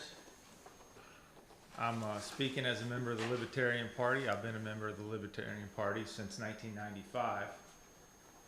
And this issue's been one that's been personal to me in a lot of different ways. I did a 10-year sentence on a drug charge, importation into the state. This type of money is going to restore businessmen that were improperly locked up. In America, we can contract for our rights. In America, all drugs should be legal. In America, prostitution should be legal. We waste so much resources extorting people in the state's attorney's office over drug charges, over prostitution. When I go down to Costa Rica, all the drugs are legal, the prostitution's legal. The country has a 90-person reactionary force. You don't see a police officer. You don't need police officers. When we get a new state's attorney, and we will, I'm going to rail on him to not prosecute any drug crimes, to not prosecute any prostitution crimes. I'm going to rail on him like I railed on Charlie Smith and Frederick and Burt Miller for 30 days of free speech until they dropped the charges on Sean Porter, where Michael Fry had prosecuted him for sending emails over free speech. I am not going to allow any more prosecutions of drugs, prosecutions for prostitution in this county. I'm going to tell the prosecutor, we need to focus on you, the corrupt county attorney, the corrupt county commissioners that are taking this money from Bill McIntyre, who knows how to manage a town, who's not corrupt, who manages the city of Hagerstown very competently. He should have had this money 6 months ago, and you guys held it. And now you're pulling this bullshit law to try to cover it up. You don't need a law. Wes Moore already told you what to do with the money. You should have been doing it, and now you're going to pull this and pass some litigation or something? No. You don't need the bill. You give the money to Bill McIntyre like it was supposed to be given to him. Stop trying to waste our time with cover-ups. All the government does is fuck stuff up. Whatever you don't fuck up, you piss on. Then you shit yourself, you fall in it, you mash it up your back, you roll around the ground, you stand up with it all over your face. Okay, like a Mr. big Holder, kid. I've heard enough. You're off topic. Next up is Amber Dwyer.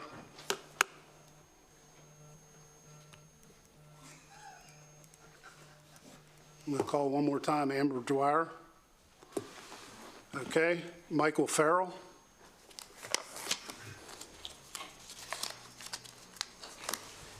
Good morning, Commissioners. My name is Mike Farrell, and I serve on the board of the Robert Johnson Community Center. The Robert W. Johnson Community Center is a long-standing community institution in the Jonathan Street neighborhood. We serve low-income youth families, seniors, residents through our programs, partnerships in the community space. This funding was created to reinvest in community institutions like Robert W. Johnson Community Center. We believe organizations like ours are well-positioned to turn those resources into real community benefit. Robert W. Johnson Community Center has active leadership, growing partnerships, and momentum. We are restoring the facilities now, expanding opportunities, and working to positively impact the youth in the neighborhood, especially as the summer approaches. Our pool project is one of the examples of that impact. Reopening the pool will provide safe summer recreation for the children, families, affordable access, and positive youth engagement. More broadly, investment in the Robert W. Johnson Community Center supports prevention, wellness, resources for seniors in the neighborhood. We respectfully ask for your support of funding recommendations that include Robert W. Johnson Community Center, and thank you for your continued service in Washington County. Thank you, Mr. Farrell. Appreciate it. Thank you. Okay, this concludes the public comment portion of the hearing. Commissioners, do you have any questions for staff? Just one, I think. Administrative expenses, who determines who runs it and how much they get paid and those kind of things? The Office of Grant Management, and it's being managed by the person to my right, who is also the opioid fund manager. Administrative expenses are consistent with a grant manager in terms of the position, and she will be in charge of distributing both funds, opioid funds and the Community Reinvestment Fund. Okay. It also includes some things such as, the cost of the survey tool, the things that we use specifically for this. Could be advertising for the NOFA, things like that. Yes. Paper. And a huge majority of this has been delegated by the state to us, and that has been in process for quite a while, waiting on this, correct? Yeah, just two things I want to quickly clarify, because it came up, is funds restricted to zip code 21740, for everybody to understand that that's not only the city of Hagerstown. 21740 is surrounding parts, so there's more to 21740 than just the city. And part of the actual legislation, that the office requires each county, the county, to develop the plan for the distribution of funds to the community-based organizations for use in accordance with this section. The plan is developed by the county, established before distributing funds, developed in consultation with stakeholders, and a public hearing. I've been working for the county for a little over a year, and I've been working on this and the opioid plan in the manner in which they are required by the state, to make sure that all the pieces are in place prior to just distributing the funds. It isn't as easy just saying we have this money and here you go. It takes a process to do and to put it in place correctly so that the funds are distributed in the manner in which they're intended and that there is the correct oversight of the funds. Okay. Other questions or comments? Okay, hearing none, the public hearing is now concluded. We will now move on to deliberation. Commissioners, your thoughts or comments? Motion to approve the framework of this presentation. I'll second it. Okay, we have a motion and a second as presented. All in favor by saying aye. Aye. Opposed, same sign, 5-0. Thank you very much. Thank you. Thank you. Have a great day, guys Very thorough, thank you. and ladies. Thank you. That's the previous one. Okay, under tab 4, bid award, PUR 1805, dumpster services at Conicajig wastewater treatment plant and Clean County. Good morning. So sorry. Good morning. Brandy Kintner, Director, Office of the Chairman. Dave Mason, Interim Director, Division of Environmental Management. The first recommendation I have for you this morning is the bid award, PUR 1805, dumpster services at Conicajig wastewater treatment plant in Clean County. Move to award the contract for dumpster services at Conicajig wastewater treatment plant in Clean County to the responsive bidder, BFI Waste Services, doing business as Republic Services out of Hagerstown, Maryland, for a total sum amount of $62,853.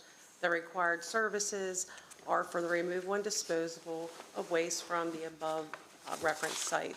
The county accepted bids for the dumpster services on April 1st, 2026. The bid was advertised on the State of Maryland's eMaryland Marketplace website and the county's online bidding site. 6 companies viewed the bid and 3 bids were received. The contract period is for 1 year, tentatively commencing August 1st, 2026, with the option for the county to renew up to 2 consecutive 1-year periods. Funds have been budgeted in both departments' operating budget for these services. Motion to approve. Second. Okay, we have a motion and a second for approval as submitted. All in favor by saying. Hold on, I have a question. Thanks. How much were we paying for this last year? I don't have that information in front of me. I don't think it went up too much. We can send you those. Yeah, I can get you those numbers and get. Can we hold this until we have those numbers? We have a first and a second, and you're calling for a vote. Yeah. I'd rather not hold this. Is there a time constraint on this? Well, we'll start August 1st. We do have some time. I'd rather vote for it today. You have first and a second, call for the motion. Okay. It is a standard service, if that means anything. It's, I mean, I don't know if you want to explain the process. I mean, this is basically just hauling like the sludge dumpsters from the treatment plants to the landfill, and then the Clean County crew has a dumpster over at the Rubble landfill where they dump their debris from their sweeper truck, and then that gets hauled to the landfill as well. I mean, this is just standard procedure because we do not have a roll-off truck that can haul the dumpsters ourselves. When we went out to bid for this, correct? Yes, An we RFP, did. this is a competitive bid process. Yes, and This is the lowest bid. Yes, and if you notice, the second low is pretty comparable. We've been doing this for, I think this is the 3rd time we've put this up. Yes, this is the third. Yeah, so this is probably like been going on for at least 10 years. And you don't have any idea what it was last year? I don't know. I'm interim director, so I don't have all the numbers in my head from previous contracts, but. I can send that over to you. I can give you the That'd be great. All right, thank you. I'd like to go ahead and call the vote. We do have a motion and a second, and I'll do light here. So all in favor by saying aye. Aye. Opposed? You're welcome to abstain if you don't have enough history. Yeah, I'll probably abstain because I don't know the Yeah, details. I think that's appropriate for you. Very good. Yep, I think that's the best way to do it. So thank you. Thank you. Next item under tab 5 is contract award PUR 1795, treatment for substance use disorders at the Washington County Sheriff's Office, and it's the Day Reporting Center. Brandy Kentner, Director, Office of Procurement. Megan Willis, Director of the Day Reporting Center. The next recommendation is a contract award, PUR 1795. Move to award the contract for the treatment of substance use disorders at the Washington County Sheriff's Office Day Reporting Center in Washington County, Maryland, to the responsible proposal, Recovery and Rise out of Frederick, Maryland, with a responsive proposal of $90,000. The Washington County Sheriff's Office Day Reporting Center is an alternative to incarceration. The program is highly structured, non-residential program that offers a comprehensive range of services to nonviolent adult male and female offenders with substance-related disorders that are sentenced to the Day Reporting Center and meet eligibility and criteria.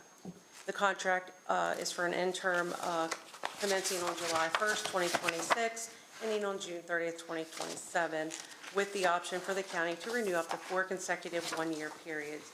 Funding in the amount of $90,000 is available for these services in the department's operating budget. Okay, any discussion? Motion? Bottom line is, it's a whole lot cheaper to do this and then keep them incarcerated, correct? Keep the inmates incarcerated. Motion to approve. Second. Okay, we have a motion and a second for approval as submitted. All in favor by saying aye. Aye. Opposed, same sign, 5-0. Thank you. Thank you. Next item under tab 6, sole source procurement award, PUR 1812, for Western Maryland Consortium Disconnected Youth Services in Washington County, Maryland. Mouthful. Brandy Kentner, Director, Office of Procurement. Richard Lesh, Grant Manager, Office of Grant Management. The next recommendation is the sole source procurement award, PUR 1812. Motion to approve a sole source procurement to the Western Maryland Consortium in the amount of $53,480 for enhancement to existing programming offered to disconnected youth. This is contingent upon approval of the funding from the Governor's Office of Crime Prevention, Youth and Victim Services, and as approved by the Washington County Local Management Board at its meeting on Friday, March 20th, 2026. The purpose of the services to be provided is to fulfill the requirements contained in the Community Partnership Agreement to be entered into and dated on or about July 1st, 2026 by and between the Board of County Commissioners of Washington County and the State of Maryland, acting through the Governor's Office of Crime Prevention, Youth and Victim Services, which in return is acting through the Washington County Office of Grant Management.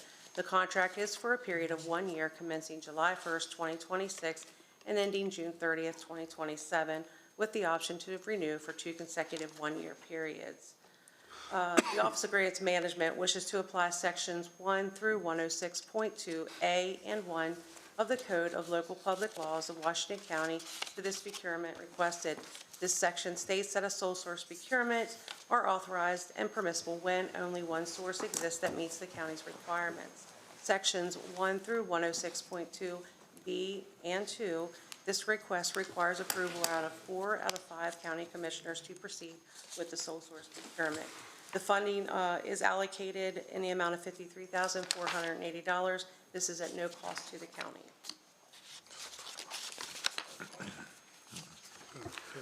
I see it's sole source, and I think, this is the only group that does this type of work? As far as why it's a sole source, I think you're better qualified, but Well, it's a sole source because they're told they're awarded the money, but they are told what vendor to use for these services through the state, through this program. they do training for youth and getting them GEDs. They do practice exams. They also do training for job services, and they get them state IDs if they need it. But the whole point is they're trying to either get them to work, get them GEDs so they can be more productive citizens. So it's specialized really with the Western Maryland Consortium. This is not something the Boys and Girls Club could do or does do, Well, as an example. this is the only Western Maryland Consortium, so that's. Very good. Got it, thank you.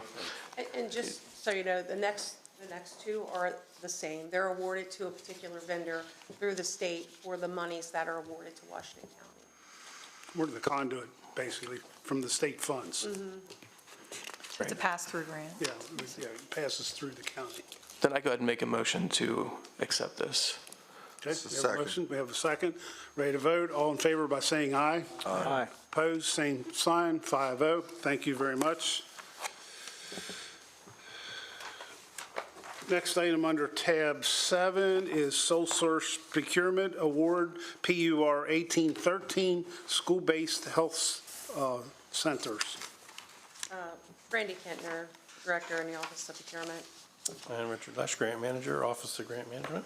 The next recommendation is also a sole source procurement award, PUR 1813. Move to award a sole source procurement to Meritus Medical Center in the amount of $317,957 for operating expenses for school-based health centers operated at Western Heights Middle School and South Hagerstown High School. The purpose of the service to be provided is to fulfill the requirements contained in a grant agreement to be entered into and dated on or about July 1st, 2026 by and between the Board of County Commissioners and the State of Maryland, acting through the Maryland State Department of Health, which in return is acting through the Washington County Office of Grant Management. The contract is for a one-year period commencing July 1st, 2026 and ending June 30th, 2027, with the option for the county to renew up to 2 consecutive one-year periods. Again, the Office of Grant Management wishes to apply Section 1 through 106.2A and 1 of the Code of Local Public Laws of Washington County, Maryland to this procurement. This section states that sole source procurements are authorized and permissible when only one source exists that meets the county needs, and that is because it was awarded by the state for this vendor for these monies, just like the first one. Section 1 through 106.2B and 2 requires that 4 out of 5 commissioners approve this sole source to move forward. The total funding allocated is $317,957, and there is no funding from the county required for these services. Okay. Question. I can see the last one. That was unique, that's what they do. And this is, it looks like supplying healthcare in the schools. Correct. But it seems like other organizations could also provide healthcare in the schools. Who would do that? Well, you got Brook Lane, you've got private medical. This requires nursing staff. This requires, the state has guidelines, and Meritus is the only. Brook Lane is affiliated and purchased by Meritus at this point. Well, this is the school-based health center. This is not the. Well, he mentioned Brook Lane. I just want to make sure he understands Brook Lane is part of Meritus. Yes. But this is there's two today, one school-based mental health, which is Brook Lane, and then school-based health center. This was an agreement with Washington County Public Schools and Meritus. And so the Washington County Public Schools has their restrictions, guidelines, and the state has their restrictions, guidelines. Meritus is the only facility that could perform what the state wants for the school-based health center. Yeah, thank you. And it sounds like Washington County Schools already looked around to see who could do this, and they've determined that Meritus is best for their. Right. This is a program that's been around for a while, and they've been doing this, I don't actually know how many years, but I've been doing it for almost 3 years. So. It sounds like Meritus is the only one qualified to do it, is that correct? Right.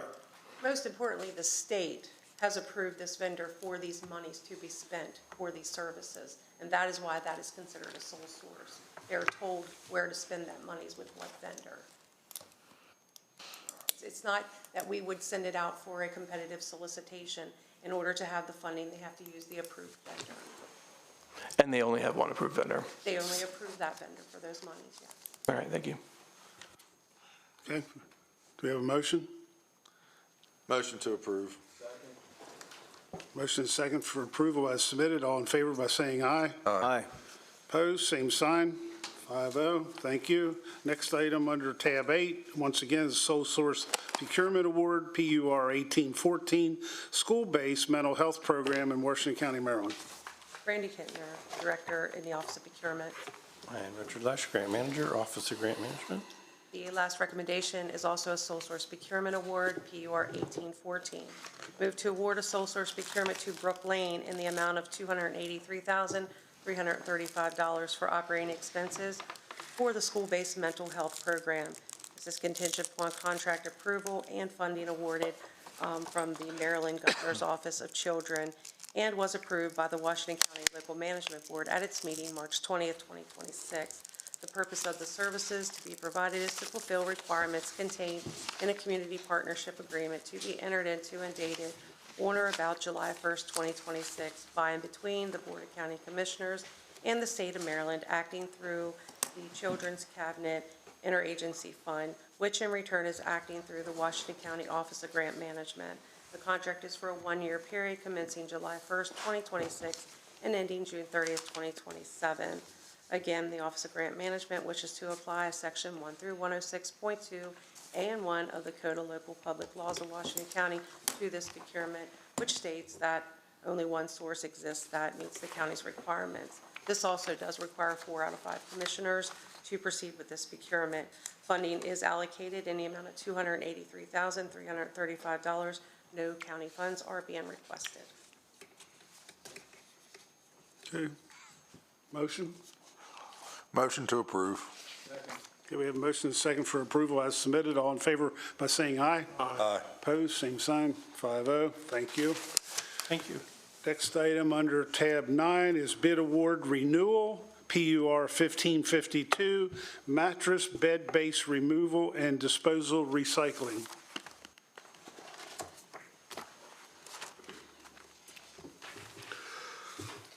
Karen Bickner, buyer in the Office of Procurement. Dave Mason, Interim Director of Environmental Management. The recommendation we have today is bid award renewal, PUR 1552.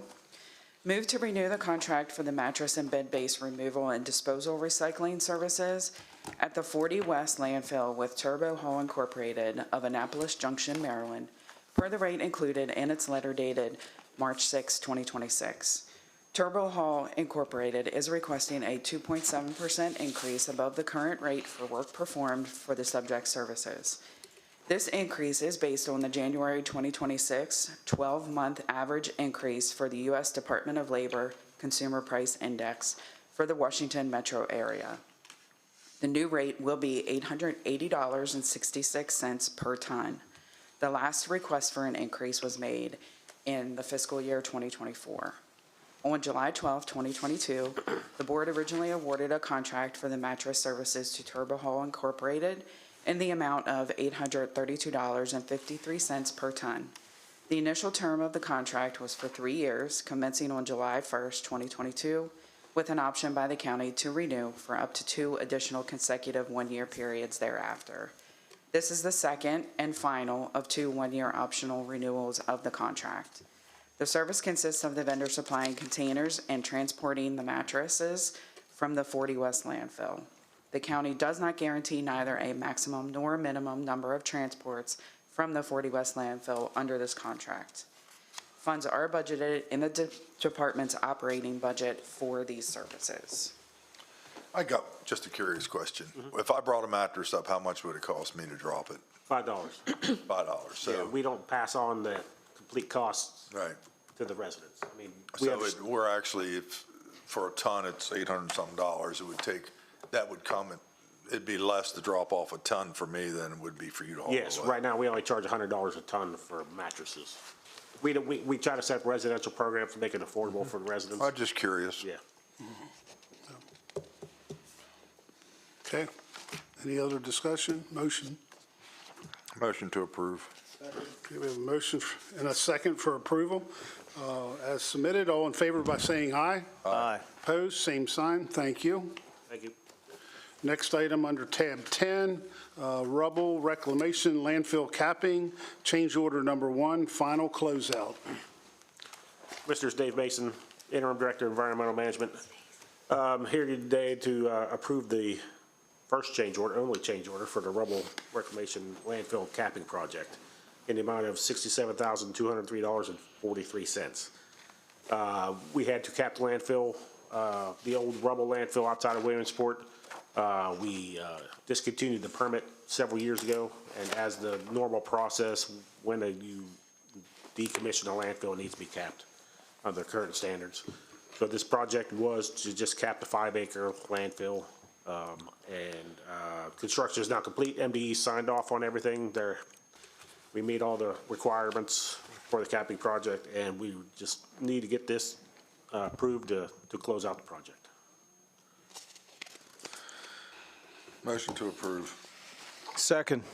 Okay, we have a motion and a second for approval. Yep, sure. So I see it's a change order from what was the original contract? The original contract was for $1,496,485. So this being the final closeout contract, each line item is then zeroed out.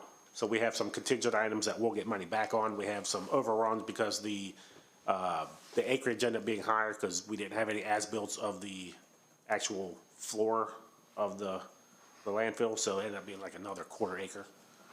So we added additional materials for the additional area we're capping, and then, like I said, we'll get some credit back because of unused items. Oh, so in actuality, we may actually break even on what we said. Honestly, when it all comes down to it, we're adding $67,000 to the $1.5 million project. Yeah, pretty much break even. All right, thank you very much. You're welcome. Okay, we have a motion and a second. We ready to vote? All in favor by saying aye? Aye. Opposed, same sign. Thank you, Dave. Thank you. Okay, under tab 11, Hancock EMS MOU. Gentlemen?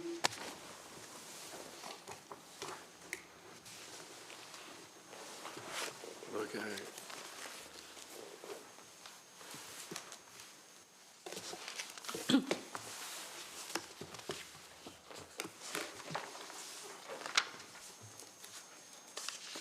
Morning, Commissioners. David Hayes, Director of Emergency Services. David Chisholm, Deputy Director of Emergency Services. Ole Griff, Coordinator of Volunteer Service, DES. First, I want to start by welcoming our new Commissioner. Welcome to the post, and we look forward to working with you. Commissioners, we're here to bring forward a request for a motion for an MOU with the Hancock Rescue Squad.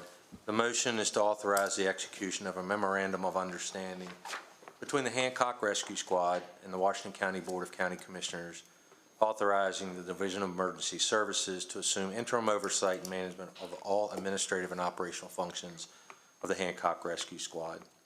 Recently, the Washington County Board of County Commissioners were advised that the Hancock Rescue Squad experienced several resignations of its administrative officers, leaving the Washington County Board of County Commissioners with concerns about the sustainability and viability of the company. Like many other departments nationwide, the Hancock Rescue Squad has seen a decline in its volunteer membership over the last 10 to 15 years. Although multiple attempts have been made by the Hancock Rescue Squad to strengthen its volunteer recruitment, the number of active volunteers at Hancock Rescue Squad continue to decline. Through discussions on March 31st, 2026, the Board of County Commissioners directed that DES and other county departments immediately begin a review of the overall operations of Hancock Rescue Squad to include financial accountability and spending. This review was deemed necessary to determine the viability and sustainability of the Hancock Rescue Squad. The Hancock Rescue Squad is prepared to execute documents that will meet all requirements set forth in the MOU. There's no forecasted fiscal impact. We have concurrences from the County Administrator, Chief Financial Officer, and we currently have all necessary resources in place to maintain service without interruption. Since April 6th, we've been operating under directive from the discussions from the Board of County Commissioners and the County Administrator, and we have informally implemented the oversight and accountability procedures for Hancock Rescue Squad to include working to move through, making sure invoices are paid, and that we institute a financial spending plan to make sure that we have fiduciary accountability for their revenue and taxpayer dollars. And at this point, this agreement would just formally execute those activities. The agreement in general follows our agreement that we utilized with Smithsburg Emergency Medical Services several years back when they had difficulties, and inside of that, it placed the full oversight under the division. And just like that, I lost my thought. But it effectively is for a term of up to 36 months, but it can be extended at the sole discretion of the Board of County Commissioners. I'd just like to say that as the Board of County Commissioners are the authority having jurisdiction, and we have a fiduciary responsibility to ensure that taxpayer funds are accounted for and properly managed, and this will ensure that that oversight is in place with Hancock Rescue Squad and the funds that are being distributed to that area. So I see on here, there's if we implement that, John Barrow's sign it, Zach Kiefer and the Chief of Hancock, has that been arranged? Yes. Chief of Hancock and the presented president that was given to us at a Friday meeting prior to our previous discussions with the board. So both of those individuals will execute a document today. So just for a curious question, it says 36 months, is it that are no longer, whatever needs to happen, I get it. What if things just miraculously recover in 12 months? It's, the MOU's at the discretion of the board, so you certainly can terminate it at any given time if you so choose. What we had done in Smithsburg is, even though we were able to reconstitute that company and reconstitute it very successfully, we left the oversight in place as just that safety blanket. Gotcha. The good news with Smithsburg is we only had to touch them one time, and that was really to appoint a chief of operations because they had nobody that met the bylaws to fulfill that. So This is strictly a temporary solution. Final decisions regarding Hancock Rescue Squad have not been made at this time. This is a temporary solution to make sure that the station continues to operate, that the bills are paid, and that the ambulance gets out to serve the public in Hancock. And we currently have oversight, we currently have, I guess, audits going on, we currently have everything we need to make sure that it's functioning. this is the exact same process we went through with Smithsburg EMS. Okay, We did an gotcha. audit, we assumed full oversight of the department, we made sure bills were paid, we made sure staffing was in place. The difference between this one and Smithsburg, and it's a positive, is that we already have county staffing in the building. So from day one, we've always had the staffing. It's just making sure that the other fiduciary responsibilities and obligations of operating an ambulance company are taking place. And this is by no way, and I want to make sure this is clear, a conviction of anybody that has been participatory as a volunteer at Hancock. It's just unfortunate that sometimes these things come forward and systems get weak enough that they either collapse or they're ready to collapse, and the county has a responsibility to ensure that hopefully we're ahead of that and there's no interruption to service, and I'm happy to say that there's been no interruption to service to the Hancock community. I mean, you've had a good track record, I'm okay. I had a question. Yes, sir. We got an email from the Washington County Volunteer Fire and Rescue Association asking to maybe table this so they could have discussions. Do you know what their concerns are? I don't want to speak for the association. I know some of those concerns is they wanted to be more involved in this part of it, at least I assume they did.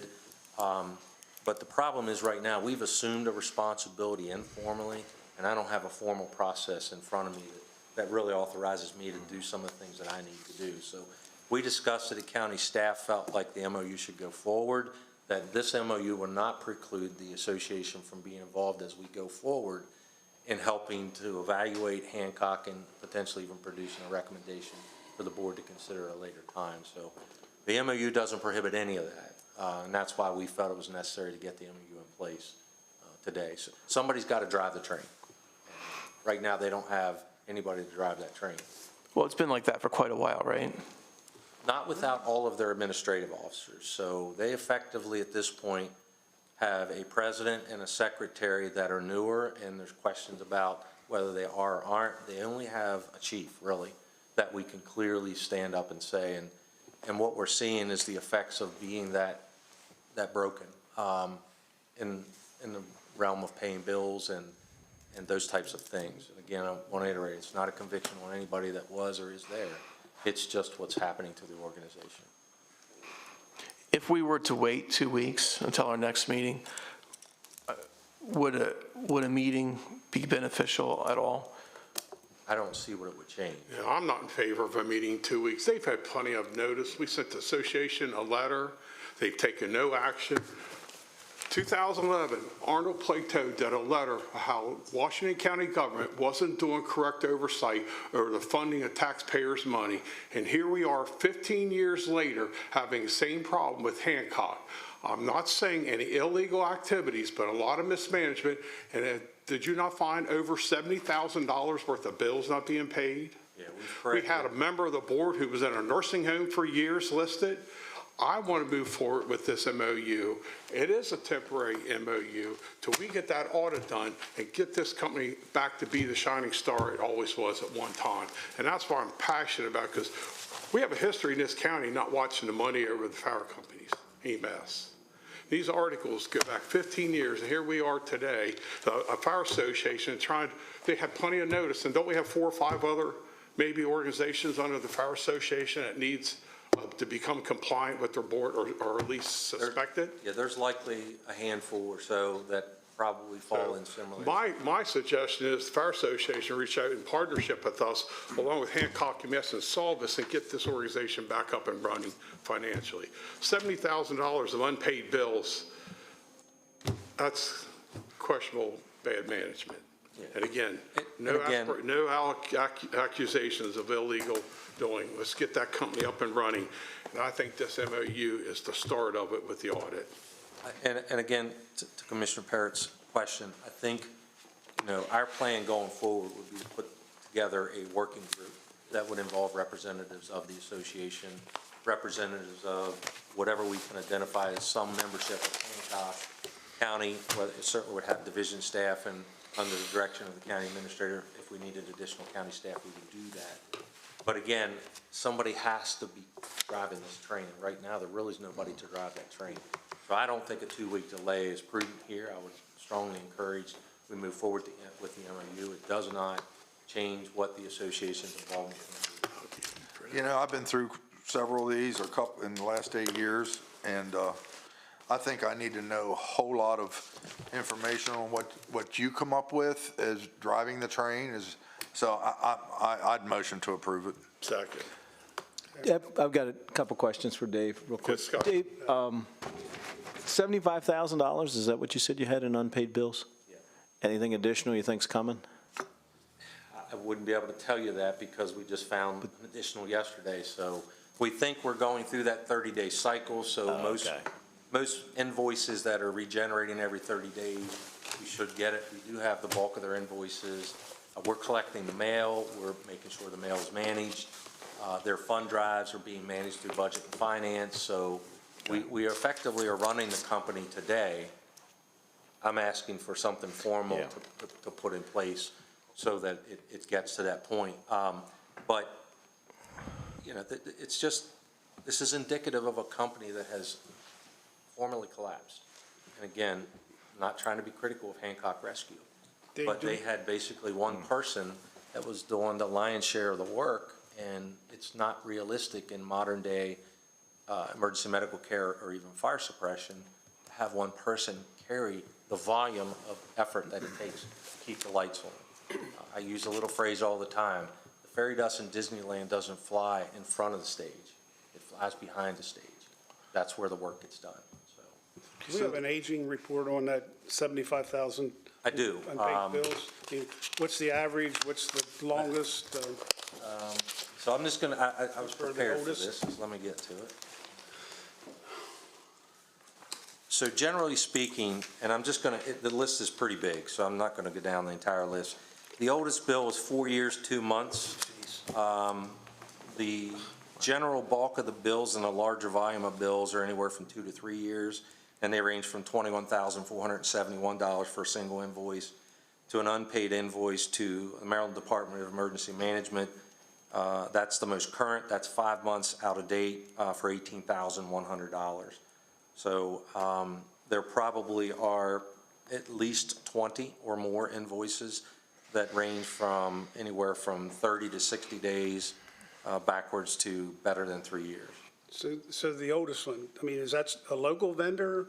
Is that, I mean?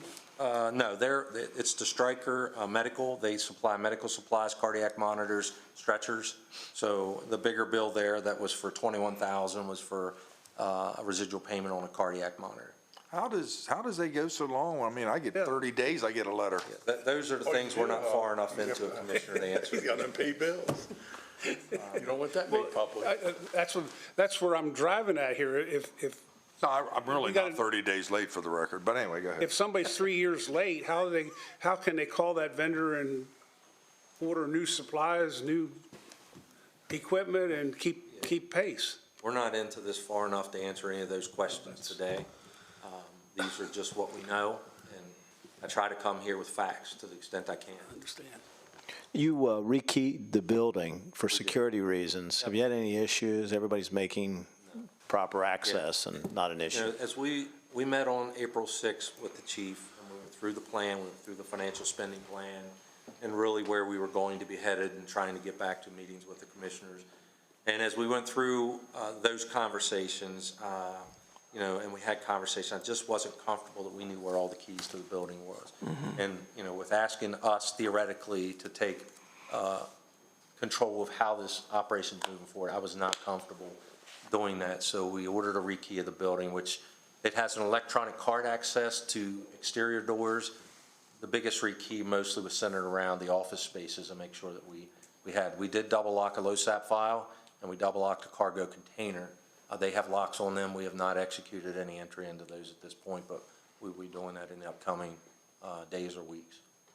What we are doing, we will continue to do.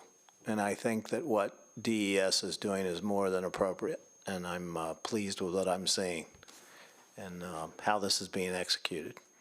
Yeah, this doesn't come without some concern from outside agencies, but we have to go in some direction at some point, and that's the direction that we're moving. So I appreciate the support and the belief in us pulling us through this. Okay. And I guess, sorry, with the keys, does the chief also have a key? He has access to the building. Nobody has keys to the offices currently at this point. We have not limited access to anybody, so the chief is not on any leave or anything like that. We just said, please just step back, let us get control as directed, and let's sort this out and let the facts take us where we're going, whatever that might be. Good, thank you. And I guess this whole panel supports this. Okay. Okay, any other? First and a second. Yeah, we have a motion on the floor and a second. Ready to vote? All in favor by saying aye? Aye. Opposed, same sign. 5-0. Thank you, gentlemen. Thank you. Appreciate the support. Yep.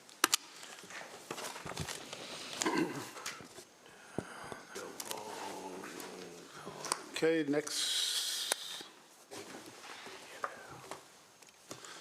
item under tab 12, recommendation to hire Director, Planning and Zoning Department. Oh, let's say I flipped too many.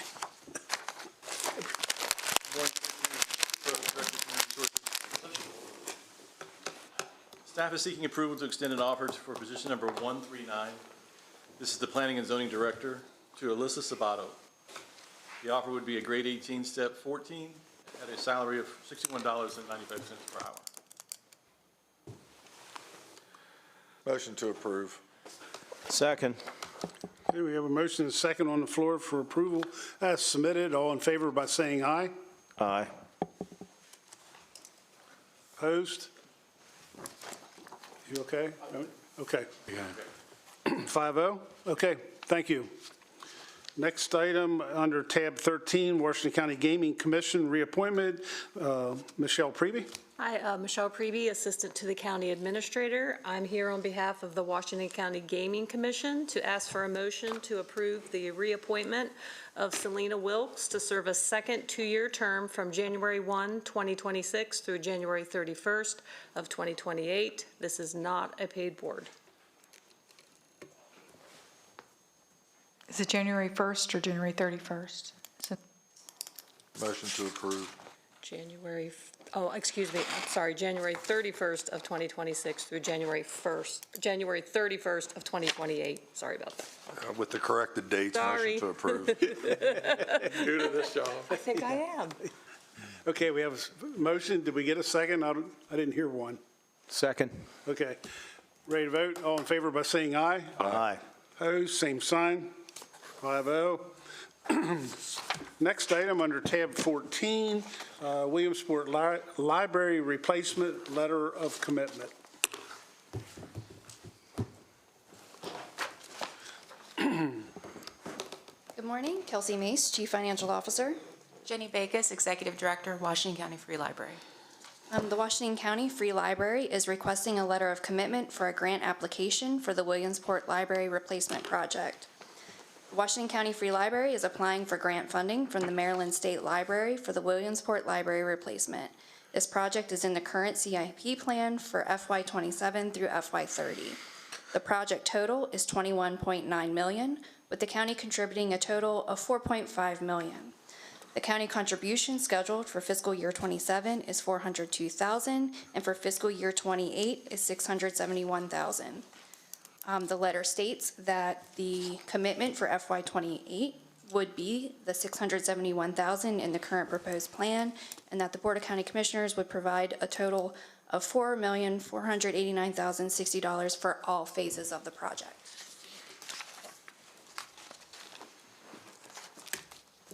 Discussion, question? I have a question or a statement or two.